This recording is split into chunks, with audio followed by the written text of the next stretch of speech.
Welcome to a story of determination, resilience, and the relentless pursuit of justice. Andrea Walker, a high-ranking general, finds herself in a battle against corruption when a serious incident involving military contractors comes to light. As she digs deeper, Andrea faces powerful opponents who will do anything to keep their secrets hidden. With every step, she risks everything: her career, her allies, and even her reputation, to push through reforms that could change the future of the military. Alongside her, a new generation of leaders rises, inspired by her fight. But can Andrea overcome the obstacles and keep the promise of accountability? Or will the forces working against her prove too strong?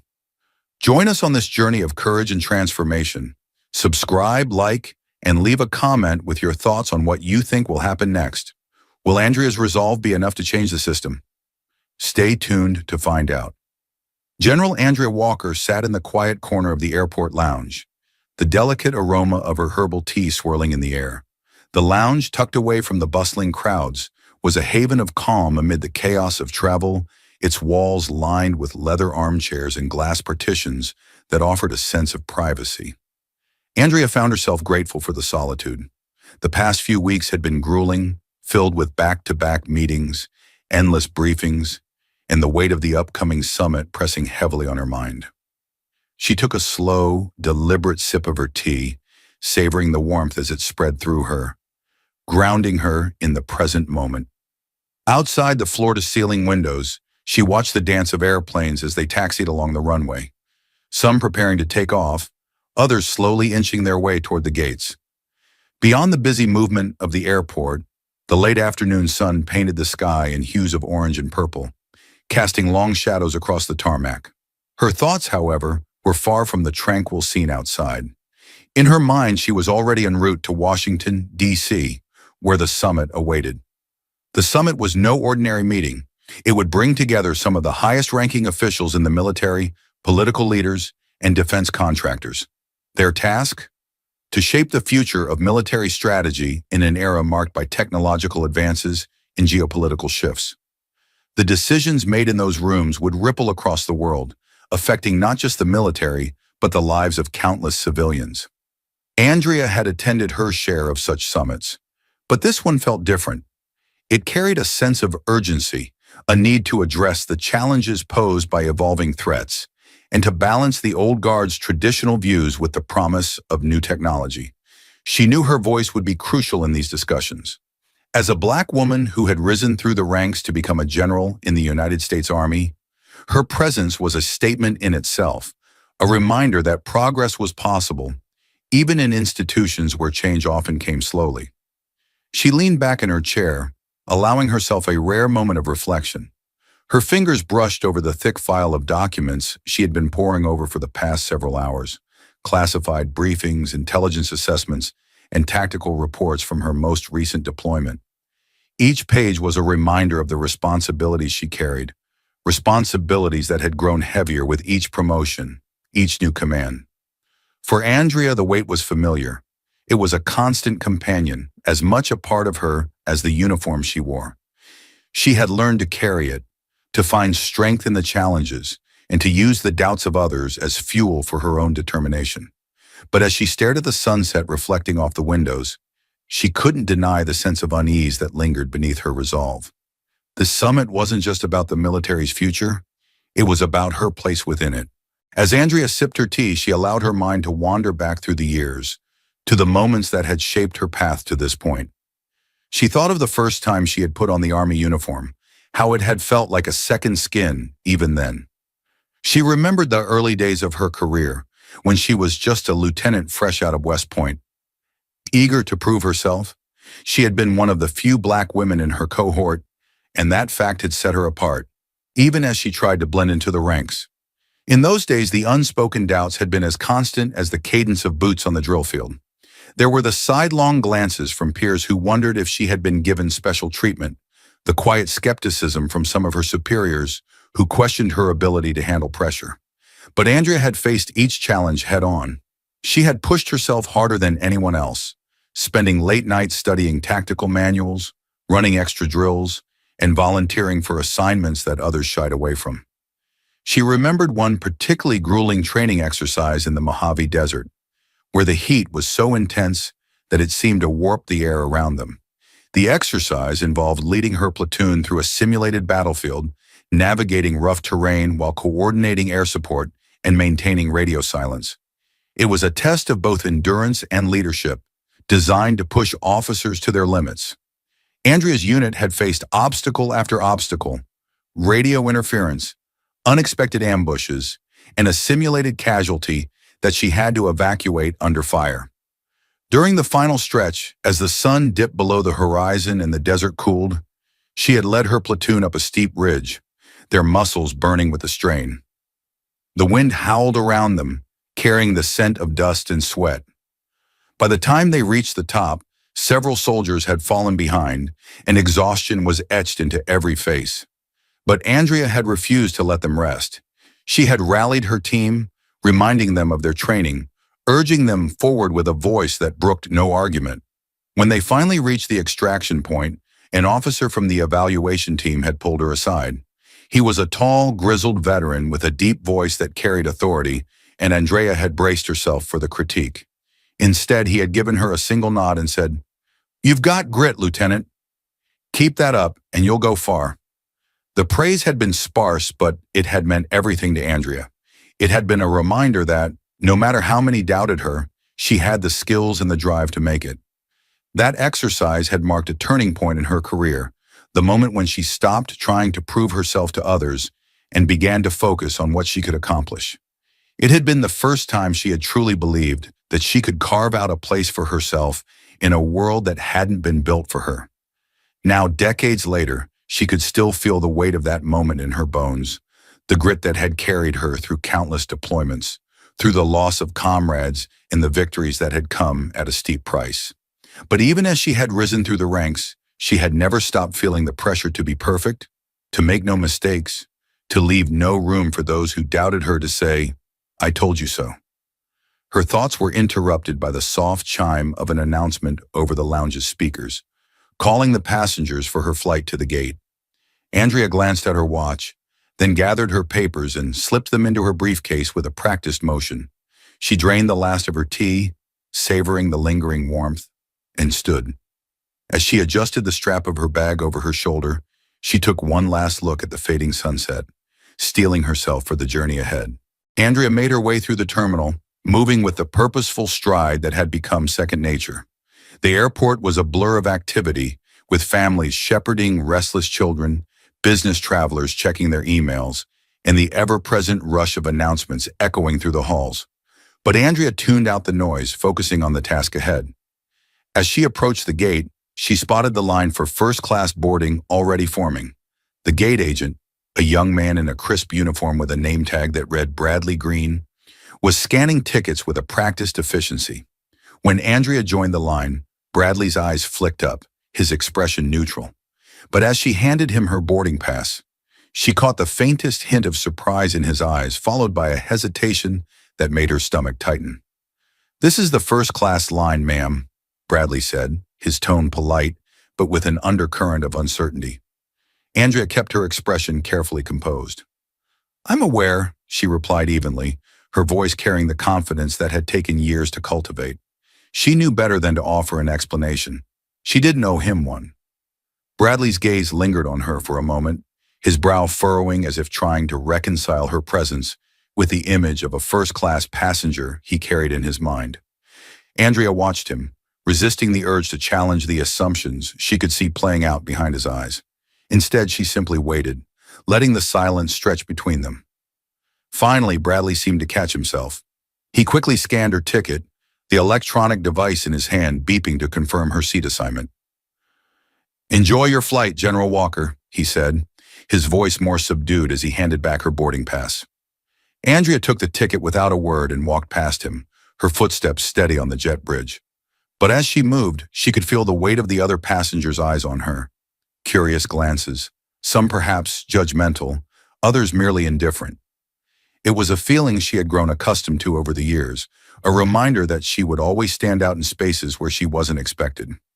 As she reached her seat in the first-class cabin, Andrea stowed her briefcase and settled in, allowing herself a moment to breathe. The encounter with Bradley had been brief, but it had stirred old memories of the times when she had been underestimated, dismissed, or judged before she'd even had a chance to prove herself. And yet she reminded herself, those moments had also taught her how to stay focused, how to keep her eyes on the larger picture. She glanced around the cabin, noticing the other passengers settling into their seats. Most were business travelers like herself, dressed in tailored suits, their faces set in the practiced masks of those accustomed to negotiating deals at 30,000 feet. A few families occupied the back rows, their children's excited chatter filling the air. But no one paid her more than a passing glance now that she was seated, and Andrea allowed herself a small, private smile. The plane's engines rumbled to life, the familiar hum vibrating through the floor as the aircraft prepared for takeoff. Andrea leaned back in her seat, adjusting her reading glasses, and pulled out the briefing documents from her briefcase. As she reviewed the latest intelligence reports, she focused on the task at hand, pushing aside the lingering tension from the gate. She had more important things to worry about than a gate agent's assumptions. As the plane climbed into the sky, Andrea found herself staring out the window, watching as the city lights of Atlanta faded into a blur below. She always enjoyed this part of the flight, the way the world below seemed to shrink, the concerns of daily life falling away with the distance. It was a feeling that had comforted her during her many deployments, when leaving home meant stepping into the unknown. But this time, the sense of escape was tinged with uncertainty. The summit loomed large in her mind, and she couldn't shake the feeling that she was stepping into a different kind of battlefield, one where the enemies weren't tangible, but just as dangerous. In the halls of power, it wasn't bullets or bombs she had to contend with. It was politics, preconceptions, and the resistance to change. As the cabin lights dimmed, Andrea turned back to her documents, but her mind drifted to the faces of the young officers she had mentored over the years, those who had looked to her as a symbol of what was possible. She thought of Lieutenant Sarah Harper, a young woman she had met during a leadership training session. Sarah had reminded Andrea of herself, determined, smart, but still struggling to find her place in a system that didn't always recognize her potential. Andrea remembered the first time Sarah had approached her, her voice hesitant but filled with hope. "Ma'am, I've been following your career for years. You're the reason I believed I could make it here." The sincerity in Sarah's words had touched Andrea deeply, reminding her that her journey wasn't just about herself. It was about opening doors for those who would follow. Now, as she faced the challenges of the summit, Andrea knew that she couldn't afford to let doubt creep in. She wasn't just representing herself in Washington. She was carrying the hopes of every young officer who had ever seen a future in her success. And that, she realized, was a responsibility she would carry with pride. As the plane leveled out at cruising altitude, Andrea allowed herself one last look at the stars outside her window, their light cutting through the darkness. Then she turned back to her notes, her focus sharpening. The summit was waiting, and she was ready to face whatever lay ahead. As the plane touched down at Washington, D.C.'s Reagan National Airport, General Andrea Walker felt a familiar jolt of anticipation in her chest, a feeling she knew well from years of stepping into the unknown. The city had always held a unique energy, a blend of history, power, and unspoken tension that pulsed through its streets. Today, as she descended the jet bridge, Andrea couldn't shake the awareness that she was walking into a place where decisions would be made that could alter the course of her career, and even the future of the military itself.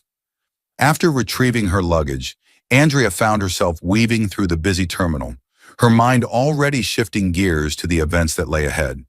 She was aware of the eyes on her as she moved through the airport, a tall, composed figure in a civilian blazer, yet carrying the air of command that had been cultivated over decades. It wasn't just about being seen as a general, she knew. It was about being seen as a Black woman in a space where the lines of authority had often excluded people like her. Her military escort awaited her outside the terminal, a young lieutenant, newly minted and eager, his uniform immaculate. He stood ramrod straight, saluting crisply as she approached. "General Walker, welcome to Washington, ma'am," he said, his voice carrying a note of respect that was genuine, if a little stiff. "At ease, Lieutenant." She glanced at his name tag. "Davis, I appreciate the warm welcome. Let's get to it, shall we?" Lieutenant Davis opened the door to a sleek black SUV, and as Andrea slid into the back seat, She found herself caught between the familiarity of protocol and the weight of the unfamiliar challenges ahead. The car pulled away from the curb, merging into the traffic of the Capitol, the monuments and government buildings casting long shadows in the afternoon sun. She looked out at the city, her thoughts drifting to the summit's agenda. The next few days would be critical, a test not just of her strategic insights, but of her ability to navigate the political currents that define Washington's power structure. Her mind shifted back to the summit's key topics: cybersecurity, artificial intelligence and military operations, and the delicate balance between embracing new technology while preserving the core values of the armed forces. It was a balancing act she was uniquely positioned to manage, but she knew that not everyone would welcome her perspective. There were voices in those meeting rooms that viewed her as an outsider, despite her rank, and it would take more than facts and figures to win them over. As the SUV sped toward the hotel where she would be staying, Andrea steeled herself for what lay ahead. She had faced tougher battles than this, and she had no intention of being cowed by the doubters who waited behind polished conference tables and clipped tones. She was here to do more than just participate. She was here to shape the future. Later that evening, Andrea checked into her hotel, a grand building with marble floors and chandeliers that exuded the understated elegance of old Washington. The hotel's lobby was a hub of activity, with guests checking in and out, bellhops wheeling carts of luggage, and the low murmur of conversations blending with the clinking of glassware from the bar. Yet despite the outward bustle, Andrea felt a kind of isolation, an awareness that, in this city, every move she made would be scrutinized. After unpacking, she stood by the window of her room, looking out over the city skyline. The lights of Washington spread out before her, twinkling in the night like stars on the ground. She could see the dome of the Capitol building, its white glow cutting through the darkness, a symbol of the power and bureaucracy that defined the city. In that moment, she allowed herself to acknowledge the uncertainty that had been tugging at the edges of her thoughts since she had received the orders to attend the summit. The doubts of others had always been a part of her journey, like the gate agent at the airport and the officers who had second-guessed her decisions early in her career. But this time, the stakes felt higher, the opposition more entrenched. It wasn't just her career that hung in the balance, but the possibility of influencing decisions that could shape national security for years to come. Andrea's phone buzzed, breaking her reverie. She glanced at the screen to see a message from Major Sarah Harper, the young officer she had mentored. It was a simple note, but it carried a depth of meaning that touched Andrea more than she expected. "Good luck, ma'am. Whatever happens at the summit, know that we're rooting for you."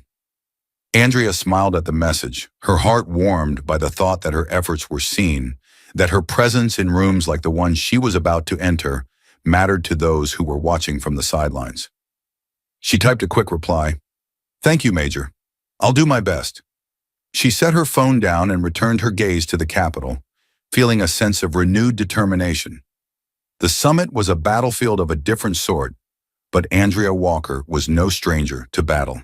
The next morning, Andrea woke before dawn, the sky still wrapped in a deep blue darkness. She dressed in her uniform, her movements precise and practiced, each button and pin placed with care.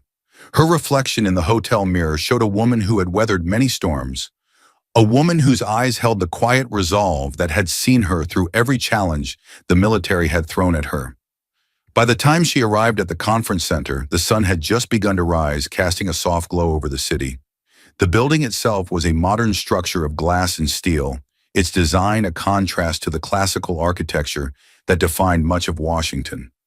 Security was tight, with guards stationed at the entrance and a metal detector that hummed as she passed through. Inside, the atmosphere was one of quiet urgency. Generals, senators, and defense contractors moved through the hallways, their voices hushed as they exchanged last-minute notes and updates.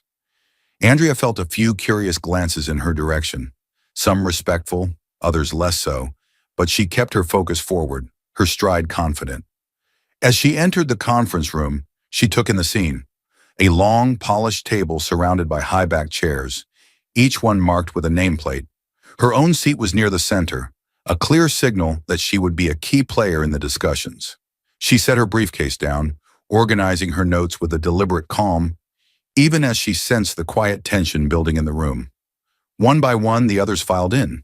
Senators in tailored suits, military leaders with medals gleaming on their chests, and the heads of major defense contractors, their expressions guarded. At the head of the table sat General Marcus Stroud, the chairman of the Joint Chiefs of Staff. He was a man known for his bluntness and his unyielding adherence to tradition, and as he nodded to Andrea in greeting, she detected a note of skepticism in his gaze. "Good morning, General Walker," Stroud said, his voice carrying the weight of command. "I trust you're ready for a lively discussion." Andrea returned his nod, her expression neutral. "Always, sir. I'm looking forward to it." Stroud's lips twitched in what might have been the ghost of a smile, but the exchange was cut short as the room settled into place, the other attendees taking their seats. The door closed with a soft click, and a hush fell over the room. "Let's get started," Stroud announced, his tone formal.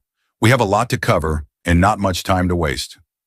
As the first agenda item, cybersecurity, was introduced, Andrea leaned forward slightly, listening as the head of the Pentagon's Cyber Command presented a sobering analysis of recent threats. She watched the other faces around the table, some nodding along, others frowning in thought, and a few who looked unconvinced. But she knew her time to speak would come, and when it did, she intended to make every word count. The morning discussions focused heavily on cyber defense, with the presenter outlining the scale of the challenges facing the military's digital infrastructure. Charts and graphs filled the projection screen, each one more alarming than the last. Lines showing spikes in attempted intrusions, maps lit up with points of origin from state-sponsored hacking attempts, and lists of vulnerabilities that had been exploited in recent months.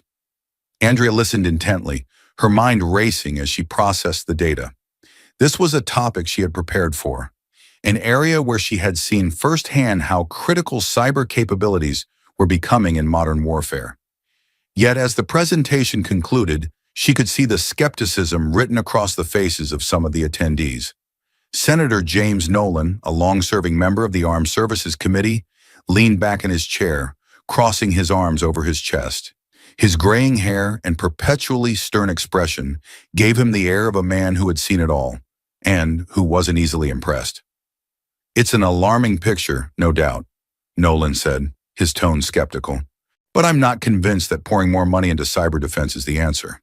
We have physical threats to consider, real enemies that can't be countered by algorithms." Andrea felt the familiar stir of frustration, but she kept her voice even as she leaned forward to address Nolan. "Senator, I understand your concerns, but we can't afford to think of cyber threats as separate from our overall security strategy. The reality is that our adversaries don't see a distinction between digital and physical warfare. They'll use whatever tools they have to destabilize us, and if we're not prepared to meet those challenges, we're leaving ourselves vulnerable." Nolan's expression remained impassive, but she saw a flicker of uncertainty in his eyes, a sign that he was considering her words.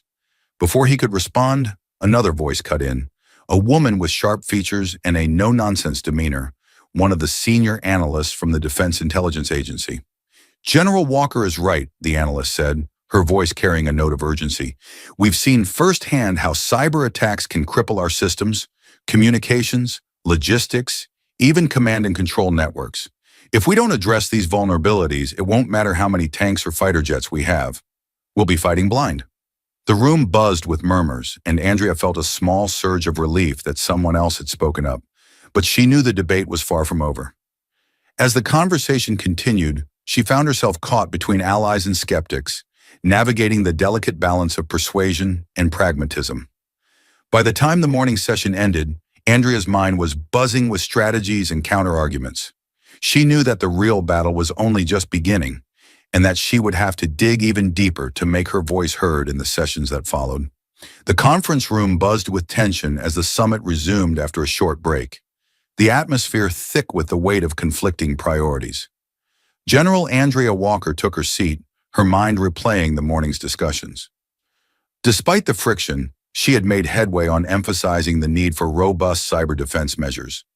But she knew that was only one battle won in a longer war. As the day progressed, the agenda shifted to the more divisive topic of drone warfare. This was an area where Andrea expected even more resistance. The military had seen a rapid expansion in drone usage over the past decade, using them for surveillance, precision strikes, and intelligence gathering. But with that expansion came ethical concerns, questions about civilian casualties, accountability, and the nature of warfare when it's waged from thousands of miles away. The head of the Pentagon's drone program, Dr. Anthony Keller, took the floor next, presenting a report on the program's effectiveness. He was a civilian analyst, his tailored suit and polished demeanor contrasting with the military uniforms around him. Keller's presentation focused on the capabilities of the newest generation of drones, emphasizing their precision and ability to carry out missions in hostile territories without risking American lives. For every drone we deploy, that's a soldier who stays safe, Keller argued, gesturing to a map filled with blinking red points, locations where drones had been instrumental in counterterrorism operations. These systems are the future of warfare. They give us eyes where we can't place boots, and they provide a level of strategic advantage that is simply unmatched. Andrea leaned back, listening as murmurs filled the room. The presentation was slick, polished, and she could see that it was resonating with some of the attendees, especially those who favored a tech-centric approach to modern warfare. But she could also sense the undercurrent of unease from others, their skepticism cutting through the room like a hidden current. Senator Nolan spoke up again, his voice edged with a note of caution. "That's all well and good, Doctor Keller, but let's not forget what's at stake here. Drones may keep our soldiers safe, but they're not infallible. And when mistakes happen, when civilians get caught in the crossfire, it's our responsibility. These aren't just machines. They're tools of war, and we can't afford to lose sight of the human cost."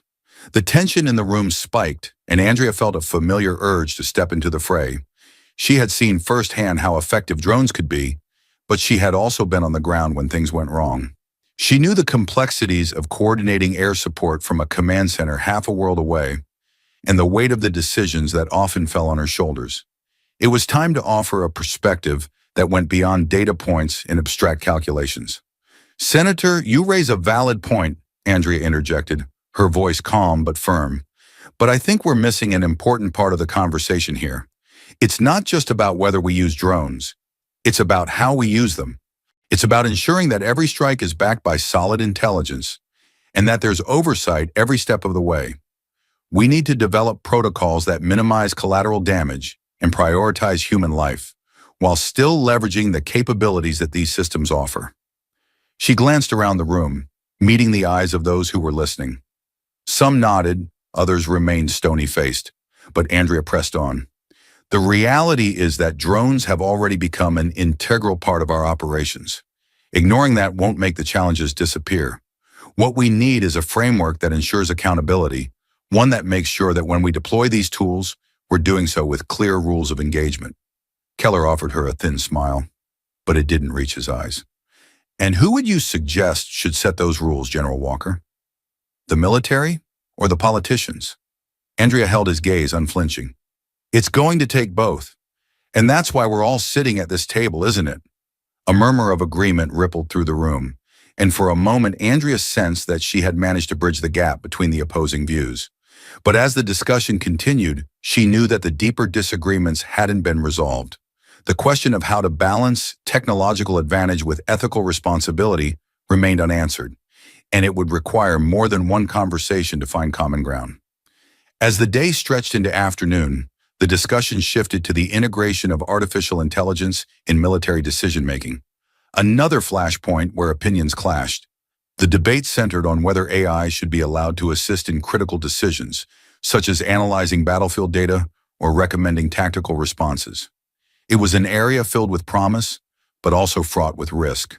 A defense contractor named Richard Evans, whose company was leading the charge in AI development, took the floor next. He was a tall man with silver hair and a sharp jawline, his suit perfectly tailored. He spoke with the confidence of someone used to having the room's attention, highlighting how AI algorithms could sift through vast amounts of intelligence data in seconds, providing insights that would take human analysts days or even weeks. "AI is not here to replace human judgment," Evans said, his tone measured. "It's here to augment it. We've developed systems that can identify patterns, track enemy movements, and even predict their next actions based on historical data. This technology is a force multiplier. It gives our commanders the information they need to make faster, smarter decisions. Andrea could sense the unease from the military brass in the room. Generals who had spent decades relying on their own instincts, the kind that couldn't be replaced by algorithms. General Marcus Stroud's face remained impassive, but his fingers drummed on the table in a steady rhythm, betraying his impatience. When it came time for Andrea to speak, she chose her words carefully. Mr. Evans, I don't disagree that AI has tremendous potential, but there's a danger in relying too heavily on any one tool, especially when it comes to decisions that impact lives on the ground. An algorithm might be able to process data faster than any human, but it can't understand the nuances of a battlefield, the morale of troops, or the importance of maintaining human oversight in critical moments.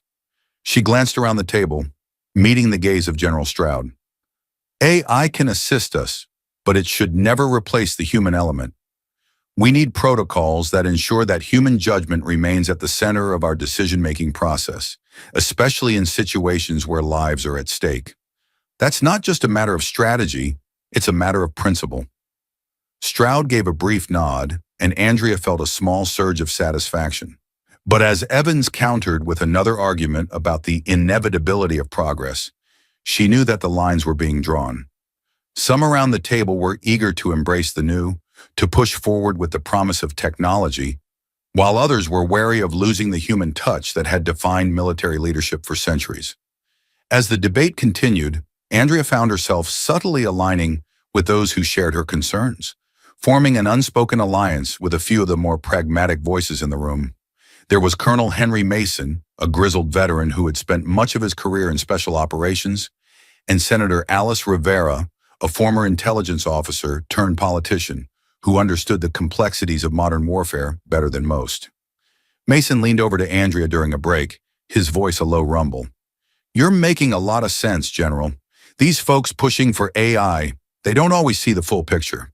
They forget that war isn't just data and algorithms, it's human chaos. You keep speaking up, and I'll back you." Andrea nodded, grateful for the unexpected support. "Thank you, Colonel. I have a feeling we're going to need all the allies we can get." Rivera joined them, her expression thoughtful. "You've made some good points today, General Walker, but be careful. Evans and his kind have a lot of influence. They're playing the long game, and they won't back down easily." Andrea met Rivera's eyes, seeing the calculation there, the sharp mind that was always thinking 2 steps ahead.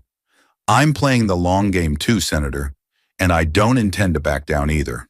Rivera gave her a small, approving smile. "Good. Let's make sure that the people who matter are listening." After the intense discussions of the day, Andrea found herself lingering in the conference center's atrium, where a wall of glass offered a view of the city as dusk settled over Washington. The colors of the sunset painted the sky in shades of pink and gold, a fleeting beauty that contrasted with the weighty debates that filled the building. She spotted General Stroud standing near the windows, his back to her, his hands clasped behind him. For a moment, Andrea considered slipping away unnoticed. Stroud wasn't the easiest person to talk to, and she had no desire to get into another debate.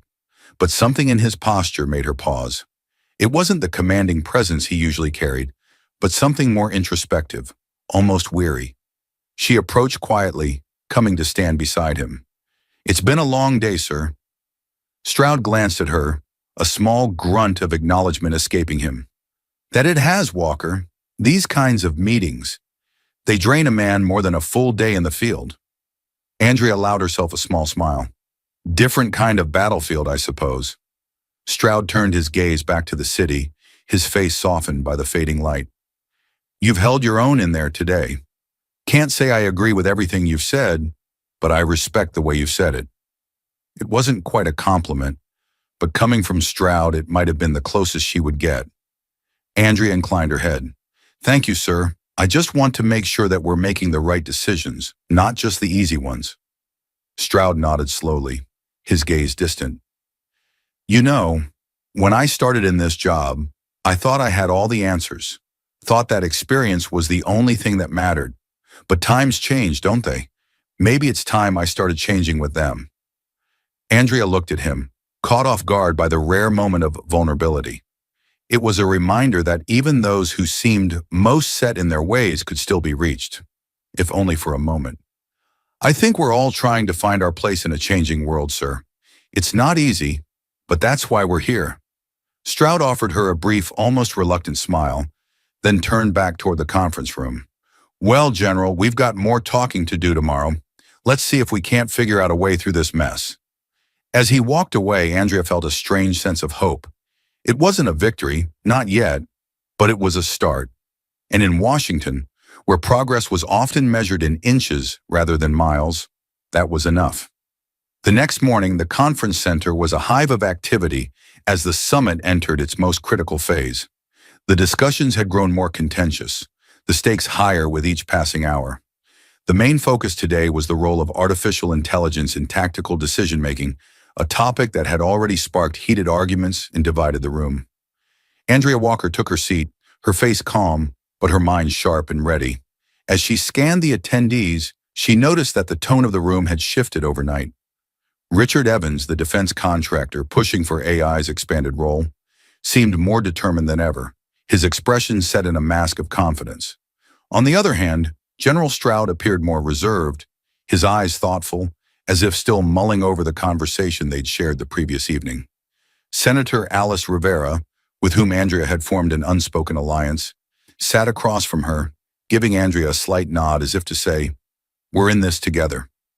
Colonel Mason was nearby, his arms crossed, a wary eye on Evans and the other contractors, ready to jump into the fray.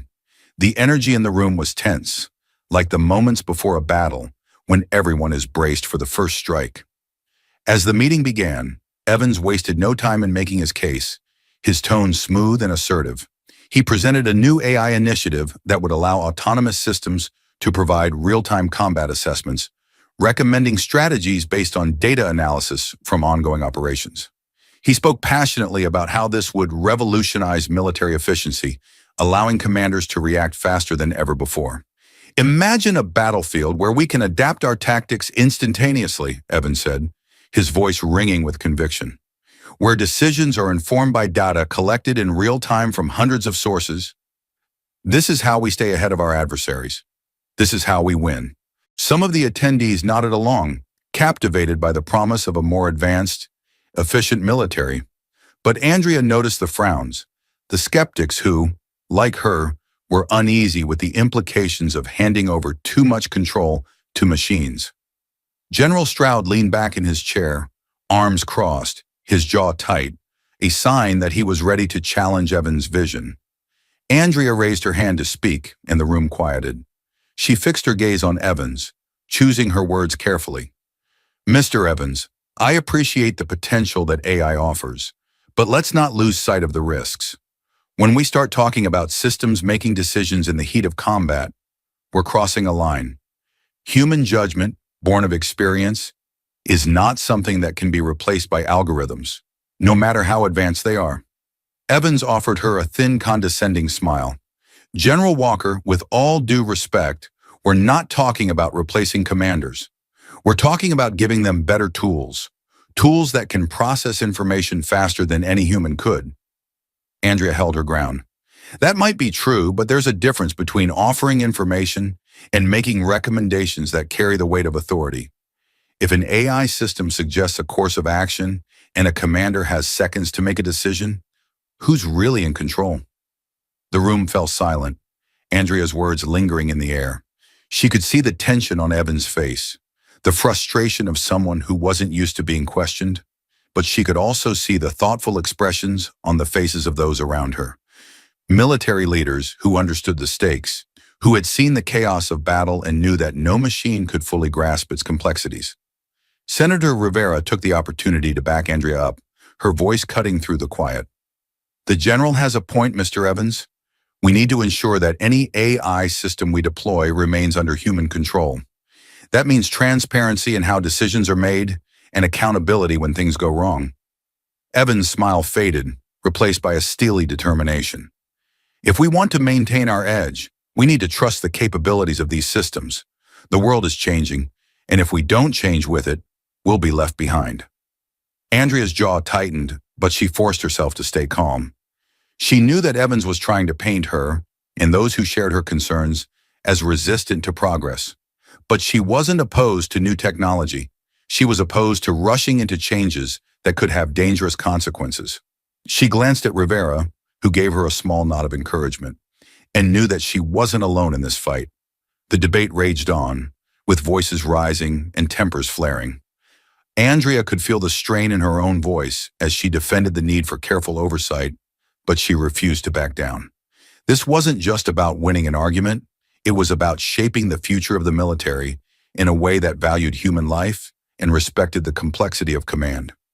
The lunch break brought a much-needed respite from the intensity of the discussions. Andrea took her meal in a quiet corner of the conference center's cafe, surrounded by the low hum of conversations. She needed a moment to collect her thoughts before the afternoon session resumed. As she sipped her coffee, she noticed General Stroud approaching, carrying his own tray. He paused as if considering whether to join her, and then settled into the seat across from her without asking permission. Andrea raised an eyebrow. "To what do I owe the pleasure, General?" Stroud gave a gruff chuckle. "Figured you might appreciate some company. It's not every day I meet someone who can go toe-to-toe with Evans like that." Andrea inclined her head, accepting the backhanded compliment. "It's important to speak up when the stakes are this high." Stroud stirred his coffee, looking down into the cup. "You know, Walker, I don't agree with everything you say, but you've got guts, and you're not wrong about needing to keep a human hand on the wheel. Too many folks forget that war isn't just numbers on a screen." Andrea was caught off guard by his openness, but she decided to press her advantage. "Why didn't you speak up then? I think your voice would carry a lot of weight in that room." Stroud's expression turned grim, his eyes hardening with old memories. "I've been around a long time, Walker. Seen enough to know when to pick my battles. Sometimes it's better to let someone else take the lead. See how things shake out." He leaned closer, his voice dropping to a near whisper. "But I'll tell you this, I don't trust Evans any more than you do. He's got too much riding on those contracts, and I don't like the idea of our strategy being shaped by people who've never set foot on a battlefield." Andrea studied Stroud's face, searching for any sign of deception, but all she saw was a man who had spent years fighting wars of a different kind. A man who understood the game of politics, but who hadn't completely lost sight of what truly mattered. "Then let's make sure he doesn't run away with this discussion," she said, her voice firm. "If we want to make a difference, we're going to have to work together." Stroud's eyes met hers, and for a moment, they shared a sense of mutual understanding. "Fine, Walker. Let's see if we can't keep these kids from screwing everything up." As they finished their meal, Andrea felt a spark of hope. Stroud might not be an ally in the traditional sense, but his willingness to collaborate, however begrudgingly, meant that she wasn't as isolated as she had feared. And in a room where influence was everything, even a small shift could make all the difference. The afternoon session resumed, and Andrea felt the weight of the discussion settle back onto her shoulders. As she entered the conference room, she spotted Evans speaking quietly with two senators, likely trying to shore up support for his AI initiative. Andrea took her seat, her mind racing through potential arguments and counterpoints. She had to stay sharp. She couldn't afford to let him dominate the narrative. The next item on the agenda was resource allocation, specifically the question of how much funding should be dedicated to emerging technologies like AI versus more traditional defense initiatives. The conversation quickly devolved into a tug-of-war, with contractors like Evans pushing for increased investment in their projects, while military leaders argued for maintaining current levels of funding for physical defenses. Andrea waited for an opening, listening as a senator voiced concerns about the budget implications of scaling back traditional programs. "We can't cut back on our physical presence," the senator insisted.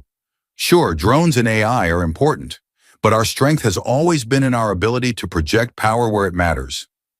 Andrea took a breath, then leaned forward, her hands clasped together on the table. "I agree that we need to maintain a strong physical presence," she began, her voice clear. "But I think we're missing the bigger picture. Technology isn't going to replace our existing capabilities. It's going to augment them. It's about finding a balance that ensures we're prepared for the future without losing sight of the realities on the ground." She could see a few heads nodding around the table. Stroud's among them. She pressed on, sensing that she had the room's attention. We've seen what happens when we're caught unprepared, whether it's a cyber attack that shuts down communications or an AI system that gives us a tactical advantage. But we can't let the promise of new technology blind us to the risks. We need to invest wisely, and that means keeping human oversight at the forefront of everything we do. Evans interjected, his tone clipped. General Walker, it seems like you're advocating for the status quo when the rest of us are ready to move forward. The world is changing, whether we like it or not. Andrea met his gaze, unflinching. I'm not advocating for the status quo, Mr. Evans. I'm advocating for a strategy that doesn't throw caution to the wind. The world is changing, yes, but we need to make sure we're changing in a way that protects our soldiers and our values. It's not enough to keep up with our adversaries. We need to be better than them. A murmur of agreement rippled through the room, and Andrea felt a surge of confidence. She knew that Evans wouldn't back down easily, but she could see the impact her words were having. It wasn't just about swaying opinions. It was about planting seeds of doubt in the minds of those who were starting to question Evans' vision of a fully automated military. As the discussion continued, Andrea noticed Stroud offering a few careful interjections, lending weight to her arguments without directly opposing Evans. It was a subtle shift, but it made a difference, turning the tide of the conversation. By the time the session ended, Andrea felt a small sense of triumph. The battle wasn't over, but she had managed to hold her ground, and for the first time, she felt like she might actually have a chance of steering the summit toward a more balanced outcome. That evening, Andrea returned to her hotel room, exhaustion settling into her bones. She had been in Washington for 3 days, and the strain of the summit was beginning to wear on her. She poured herself a glass of water and sat by the window, looking out at the city lights. The glow of the Capitol building in the distance reminded her of the stakes, reminded her of the weight she carried on behalf of those who would never set foot in these rooms. Her phone buzzed with a message from Major Harper, the young officer she had mentored. Saw the news about the summit today, ma'am. You're making us proud out here. Keep fighting the good fight. Andrea's heart lifted at the words, but doubt lingered in the back of her mind. Was she truly making a difference? Or was she just another voice lost in the noise of politics and power plays? She thought back to her conversation with Stroud, to the grudging respect she had seen in his eyes. It wasn't much, but it was something, and sometimes that had to be enough. She took a deep breath and set her glass down, resolving to give everything she had in the days that remained. The summit was far from over, and there were still battles to fight. But if she could make even one person reconsider, if she could shift the conversation just enough, it would be worth it. As she prepared for bed, Andrea allowed herself a moment to remember why she had taken on this role in the first place. It wasn't just about strategy or power. It was about ensuring that those who served under her would have a future shaped by leaders who understood their worth, their sacrifices, and the realities of the world they faced. And she would fight for that future, no matter how many challenges lay ahead. The next morning, Andrea Walker woke up to a cold drizzle washing over Washington, casting a gray pall over the city. The weather seemed fitting, mirroring the mood that had settled over her after the previous day's debates. She dressed in her uniform with meticulous precision, pinning on her medals with hands that moved through muscle memory. The day ahead was critical, another round of intense discussions where the stakes would reach their highest point. As she arrived at the conference center, Andrea noticed that the atmosphere among the attendees had shifted. Conversations were hushed, the tension simmering just below the surface. The breakaway conversations between generals, senators, and contractors had grown more secretive as people tried to shore up support or maneuver for advantage. Even Richard Evans, who usually held court with a confident smile, seemed more serious today, his face set in hard lines. When the session began, General Stroud took the lead, outlining the main issues that still needed resolution before the summit's conclusion. His voice was steady, but Andrea detected a hint of weariness that hadn't been there before, a sign of how draining the past few days had been for everyone. We need to settle the question of AI oversight and resource allocation, Stroud announced, his tone leaving little room for debate. This is our last chance to find common ground, and I don't intend to leave this room until we have a plan. Evans wasted no time, launching into a proposal that was even more aggressive than his earlier ones. a plan that would grant near-autonomous control to AI systems in specific theaters of war, with human oversight serving more as a rubber stamp than a genuine check. Andrea listened with a rising sense of alarm. She knew that Evans was pushing the envelope, banking on the momentum he had built up over the past few days, and she knew that if he succeeded, it would set a dangerous precedent.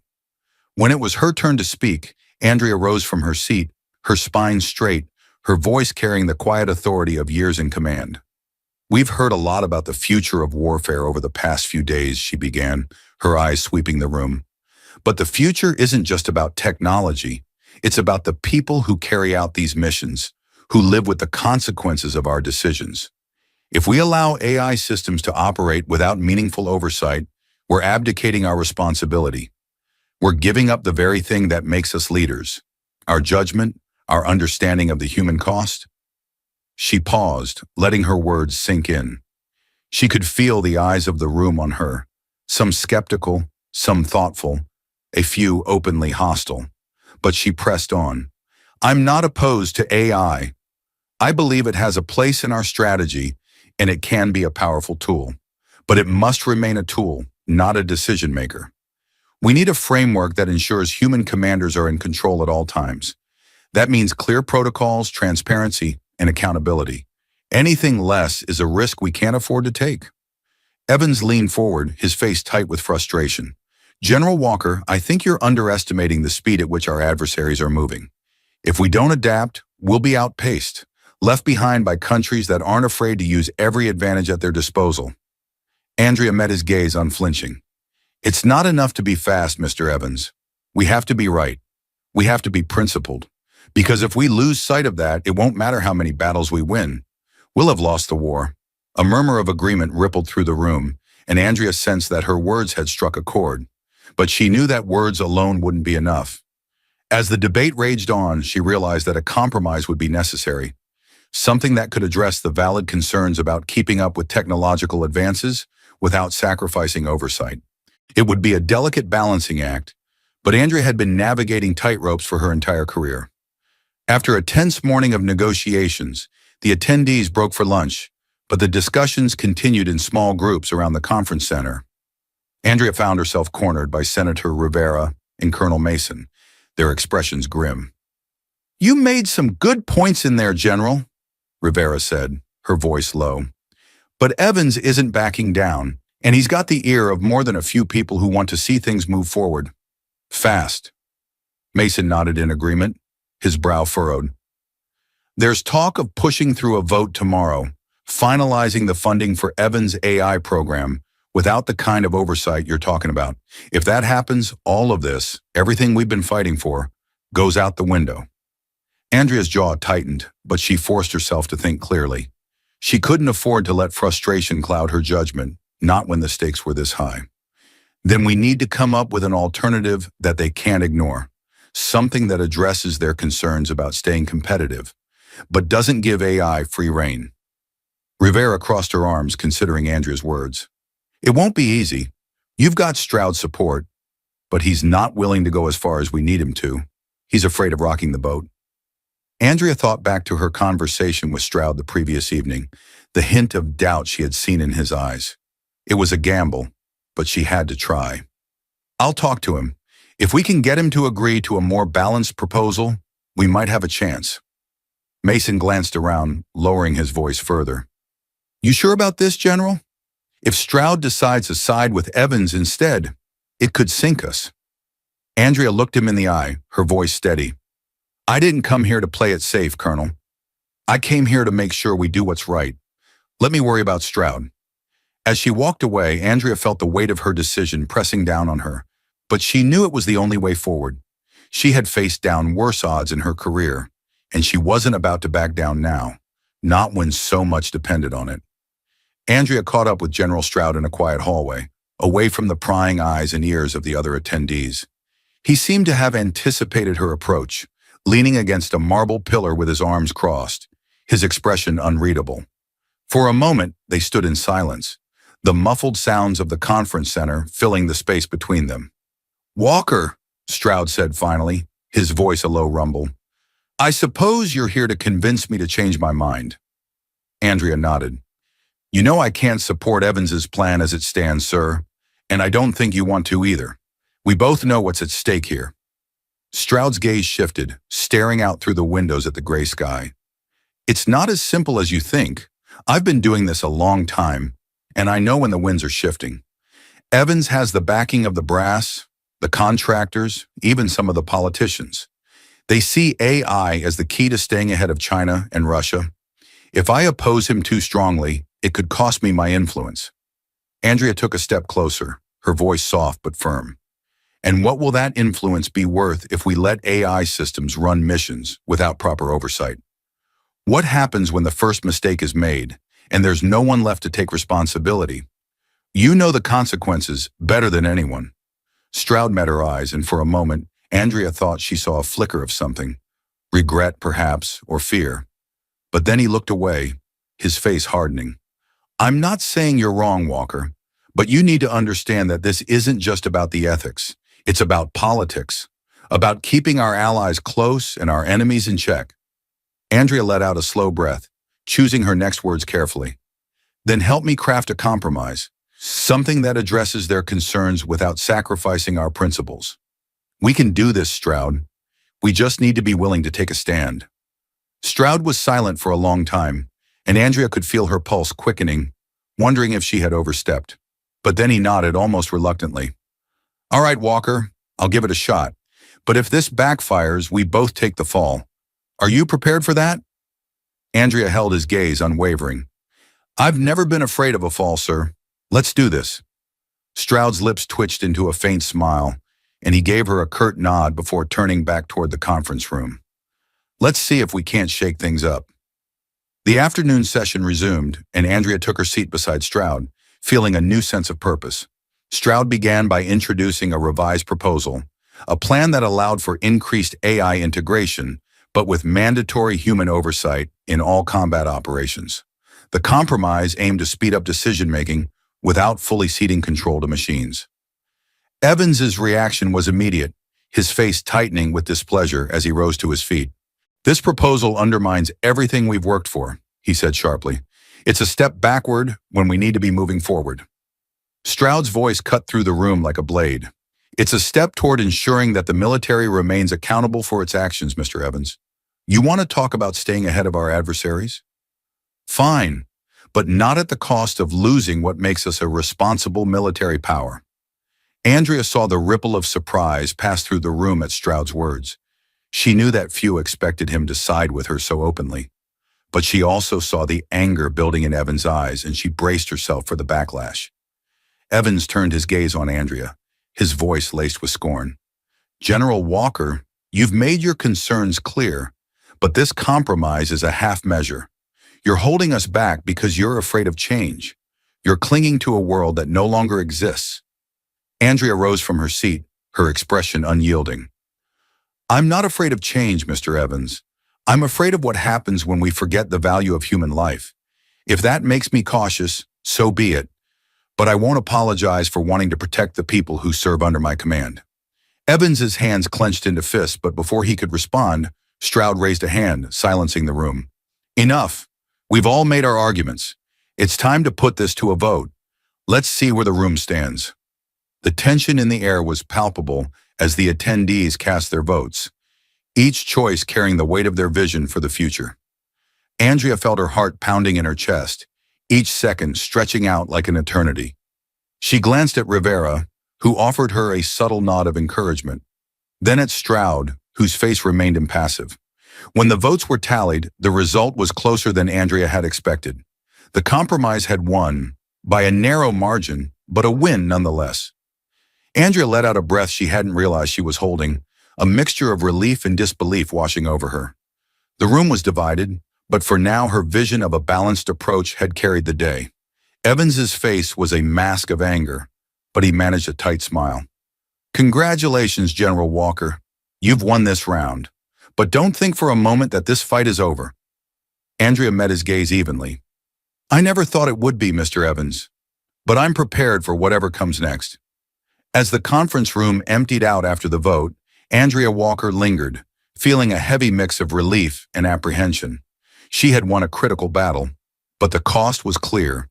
New fault lines had formed, and the tension with Evans was far from resolved. The compromise she had pushed for, a measured approach that kept human oversight central to AI deployment, had barely passed. And now with the summit's focus turning to the next phase, she knew the challenges were only beginning. Outside, the drizzle had turned into a full rainstorm, the city shrouded in mist and gray. Andrea walked down the marble corridors of the conference center, her thoughts a whirlwind. She thought of her earlier conversation with Stroud and the rare moments of vulnerability he had shared. His support had been crucial, but it had also come with a cost. Evans had been emboldened, his anger simmering beneath the surface. She wondered what moves he would make now that he had lost his bid to push through his plan unchallenged. In a small, dimly lit side room, Andrea found Senator Rivera and Colonel Mason, both looking worn but determined. Mason offered her a grim smile. "Hell of a fight today, General. Don't know how you managed to keep your cool with Evans breathing down your neck like that." Andrea shook her head, running a hand through her damp hair. "I couldn't have done it without both of you. But you know this isn't over. Evans will try to undercut us any way he can. We need to be prepared." Rivera nodded, her expression sharp. "He's already rallying support for a new push. Rumor has it he's aiming to secure private funding for AI development outside the constraints of military oversight. If he can build his own coalition of backers, he'll try to circumvent the compromise we just won." Andrea felt a knot of anger and frustration tighten in her chest. She had expected Evans to push back, but the speed and determination of his next move caught her off guard. If he manages to secure that kind of backing, he'll undermine everything we fought for here. We can't let that happen. Mason folded his arms, his gaze fixed on a point just beyond the window, where rain streaked against the glass. "It's a dirty game he's playing, but we've got some cards left. I've got contacts, people who aren't too keen on letting corporate interests dictate military policy. We might be able to bring them to our side." Andrea nodded slowly, formulating a plan in her mind. "We need to expose what Evans is doing. Show that he's prioritizing his own interests over the safety and integrity of our operations. But we have to be smart about it. If we go after him directly, he'll use it against us." Rivera's smile was cold and calculating. "I'll reach out to some of the more media-savvy folks on Capitol Hill. If we can shift the narrative, get people asking the right questions, Evans won't be able to move forward without a spotlight on him." As they left the room, Andrea felt a renewed sense of purpose, even as the storm outside continued to rage. The victory she had achieved in the summit was fragile, and the path ahead was filled with uncertainty. But she was ready to face whatever came next. The following day brought a shift in the summit's tone. The media had caught wind of the internal divisions, and reporters crowded outside the conference center, their questions sharp and insistent. Andrea caught snippets of their inquiries as she made her way inside. Questions about the vote, about the disagreements between contractors and military leadership, about the future of AI in the military. Inside, the atmosphere was tense. Andrea noticed that Evans had positioned himself with a group of contractors and a few senators who had supported his plan, their voices low and serious. He shot her a look that held a warning, a silent promise of future confrontations. General Stroud caught up with her as she prepared for another round of meetings, his expression grim. "You've stirred up quite the hornet's nest, Walker. They're saying you've made the military look weak by pushing back against progress." Andrea's lips pressed into a thin line. "I've heard the whispers, sir, but I'd rather take the heat than let Evans and his backers turn this summit into a rubber stamp for their agenda." Stroud gave her a long look, and she wondered if he saw some of his younger self in her. Back when he might have been willing to take risks for the right reasons. He exhaled heavily. "Just be careful, Walker. Evans is well connected, and he doesn't take kindly to being outmaneuvered. He'll try to make you regret this." Andrea squared her shoulders, her voice unwavering. "Let him try. I'm not backing down." The words felt like a declaration, but she couldn't ignore the knot of unease that had settled in her chest. She knew that the fight against Evans was no longer just about policy, it was personal, and that made it even more dangerous. As the summit wound down for the evening, Andrea returned to her hotel, her mind a whirl of thoughts and plans. She had barely settled into her room when she received a message from an unknown number, a simple request to meet in the hotel's bar. The tone was urgent, but Andrea's instincts bristled at the lack of details. She hesitated, considering the risks, but in the end, curiosity and a sense of duty won out. She headed down to the bar, finding it mostly empty except for a lone figure seated at the corner booth.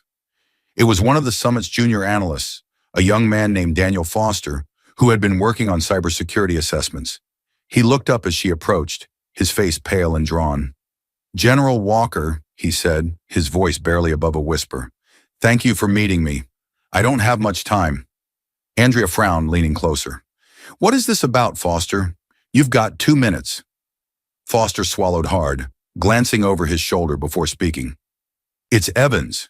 He's been making moves behind the scenes, talking to contractors, trying to get them to fund a separate AI initiative outside of official channels. He's saying that you and Stroud are holding the military back and that he's the one who will push things forward." Andrea's stomach twisted. She had suspected as much, but hearing it confirmed made her anger flare. "Why are you telling me this? If Evans finds out, he'll make sure you regret it." Foster shifted uncomfortably, his hands twisting together. I've seen where this could go, ma'am. I've read the reports, seen what happens when we let systems operate without oversight. It's not right. I joined up to protect the country, not to hand over control to machines without accountability." Andrea's expression softened, just a fraction. "You did the right thing, Foster, but you need to keep your head down. Don't draw any attention to yourself. I'll handle Evans." He nodded, looking relieved, and Andrea watched as he hurried out of the bar, disappearing into the shadows of the lobby. She stayed behind, her mind racing with the implications of what he had told her. Evans' actions were more dangerous than she had realized. He was willing to circumvent the chain of command entirely to push his vision through, and if she didn't act quickly, he might succeed. The next morning, Andrea put her plan into motion. She convened an emergency meeting with Stroud, Rivera, and Mason in one of the conference center's side rooms. The air was thick with urgency as she laid out what she had learned from Foster, her voice low and tense. "Evans is moving fast. If we don't expose him before he secures private funding, he'll have the backing he needs to push through his AI program outside of military oversight. We need to bring this to light, show the other attendees, the press, and the public what he's really trying to do." Stroud's expression was grim, but he nodded in agreement. "If he's stepping outside the bounds of the summit's agreements, we have a case to make. But it won't be easy. He's got plenty of friends in high places." Rivera leaned forward, her gaze steely. "We don't have to destroy him outright. We just need to make enough noise that he can't operate in the shadows. I'll leak some of this information to the right reporters. Get them asking questions about where Evans' loyalties lie." Mason crossed his arms, his face set in determination. "And I'll reach out to my contacts in the Pentagon, people who don't want to see the military's decisions influenced by private interests. If we can show that Evans is overstepping, they might be willing to put pressure on him too." Andrea nodded, feeling a fierce determination settle in her chest. "We have to move fast. He's already working the room. If we don't act now, it might be too late." With their plan in place, Andrea and her allies dispersed, each of them taking on a piece of the battle. Rivera made calls to journalists, dropping hints about Evans' shadowy dealings. Mason worked his contacts, spreading the word among those who had the power to influence the summit's proceedings. And Andrea took to the conference floor, speaking with the other attendees and reminding them of the importance of integrity and oversight in military operations. By midday, the pressure had started to build. Reporters outside the conference center began to ask pointed questions about Evans' activities, and whispers of his behind-the-scenes maneuvering spread through the halls. Andrea could see the frustration in Evans' eyes as he realized that the narrative was slipping out of his control. She knew that he wouldn't go down without a fight, but she was prepared for whatever he had in store. Andrea Walker walked into the conference center with a renewed sense of urgency, ready for the last day of the summit. She knew that today would be decisive. Richard Evans had spent years building his influence and aligning his vision with key figures, and she had spent days exposing his methods and forming alliances of her own. The room was now a battlefield where reputations would be made or shattered, and where the future of military strategy would be determined. The reporters outside the building buzzed with new rumors. The whispers Andrea and her allies had spread had taken root. leading to pointed questions about Evans' behind-the-scenes dealings. The tension inside the conference center was palpable. Conversations were hushed, eyes darted toward Evans, and the air felt thick with anticipation. Andrea caught sight of General Stroud as he made his way toward her, his expression grim but determined. "You've set the wheels in motion, Walker. The press is hounding Evans, and some of the senators are starting to ask uncomfortable questions. But he's not backing down. If anything, he's doubling down on his narrative." She nodded, adjusting the collar of her uniform. "He'll try to paint us as obstructionists, as people who can't see the future. But we're not going to let him control the story. We've got to keep pressing him." Stroud hesitated, then leaned in closer, lowering his voice. "Watch yourself today, Walker. Evans is desperate. Desperate people do foolish things." Andrea met his eyes, recognizing the unspoken warning.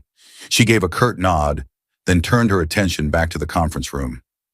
As she stepped inside, she braced herself for the confrontation that was sure to come. She took her seat, surrounded by senators, military leaders, and contractors, each one watching the unfolding drama with varying degrees of interest. Evans, standing by a projector screen, waited for the room to settle before beginning his presentation. His demeanor was calm, but Andrea could see the strain around his eyes, the telltale sign of a man fighting to keep control. He launched into a speech about the importance of embracing new technologies and maintaining military supremacy, his voice smooth and persuasive. But as he spoke, Andrea couldn't help but notice the sidelong glances, the murmured conversations among the attendees.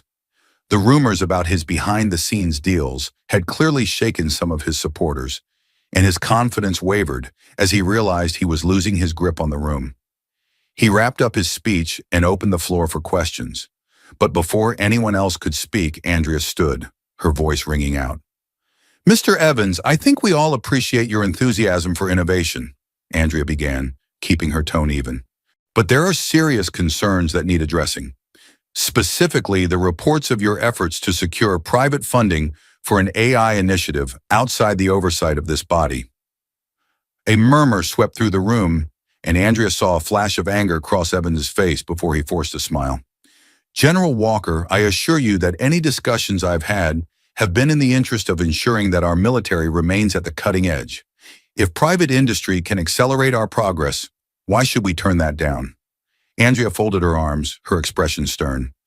"Because it's not just about progress, it's about integrity, about ensuring that our decisions are made transparently, with the interests of the people we serve in mind, not the profits of private entities. If you have nothing to hide, then you shouldn't object to disclosing those discussions." Evans's smile slipped, and he opened his mouth to respond, but he was interrupted by a senator seated near Rivera. "I think General Walker has a point.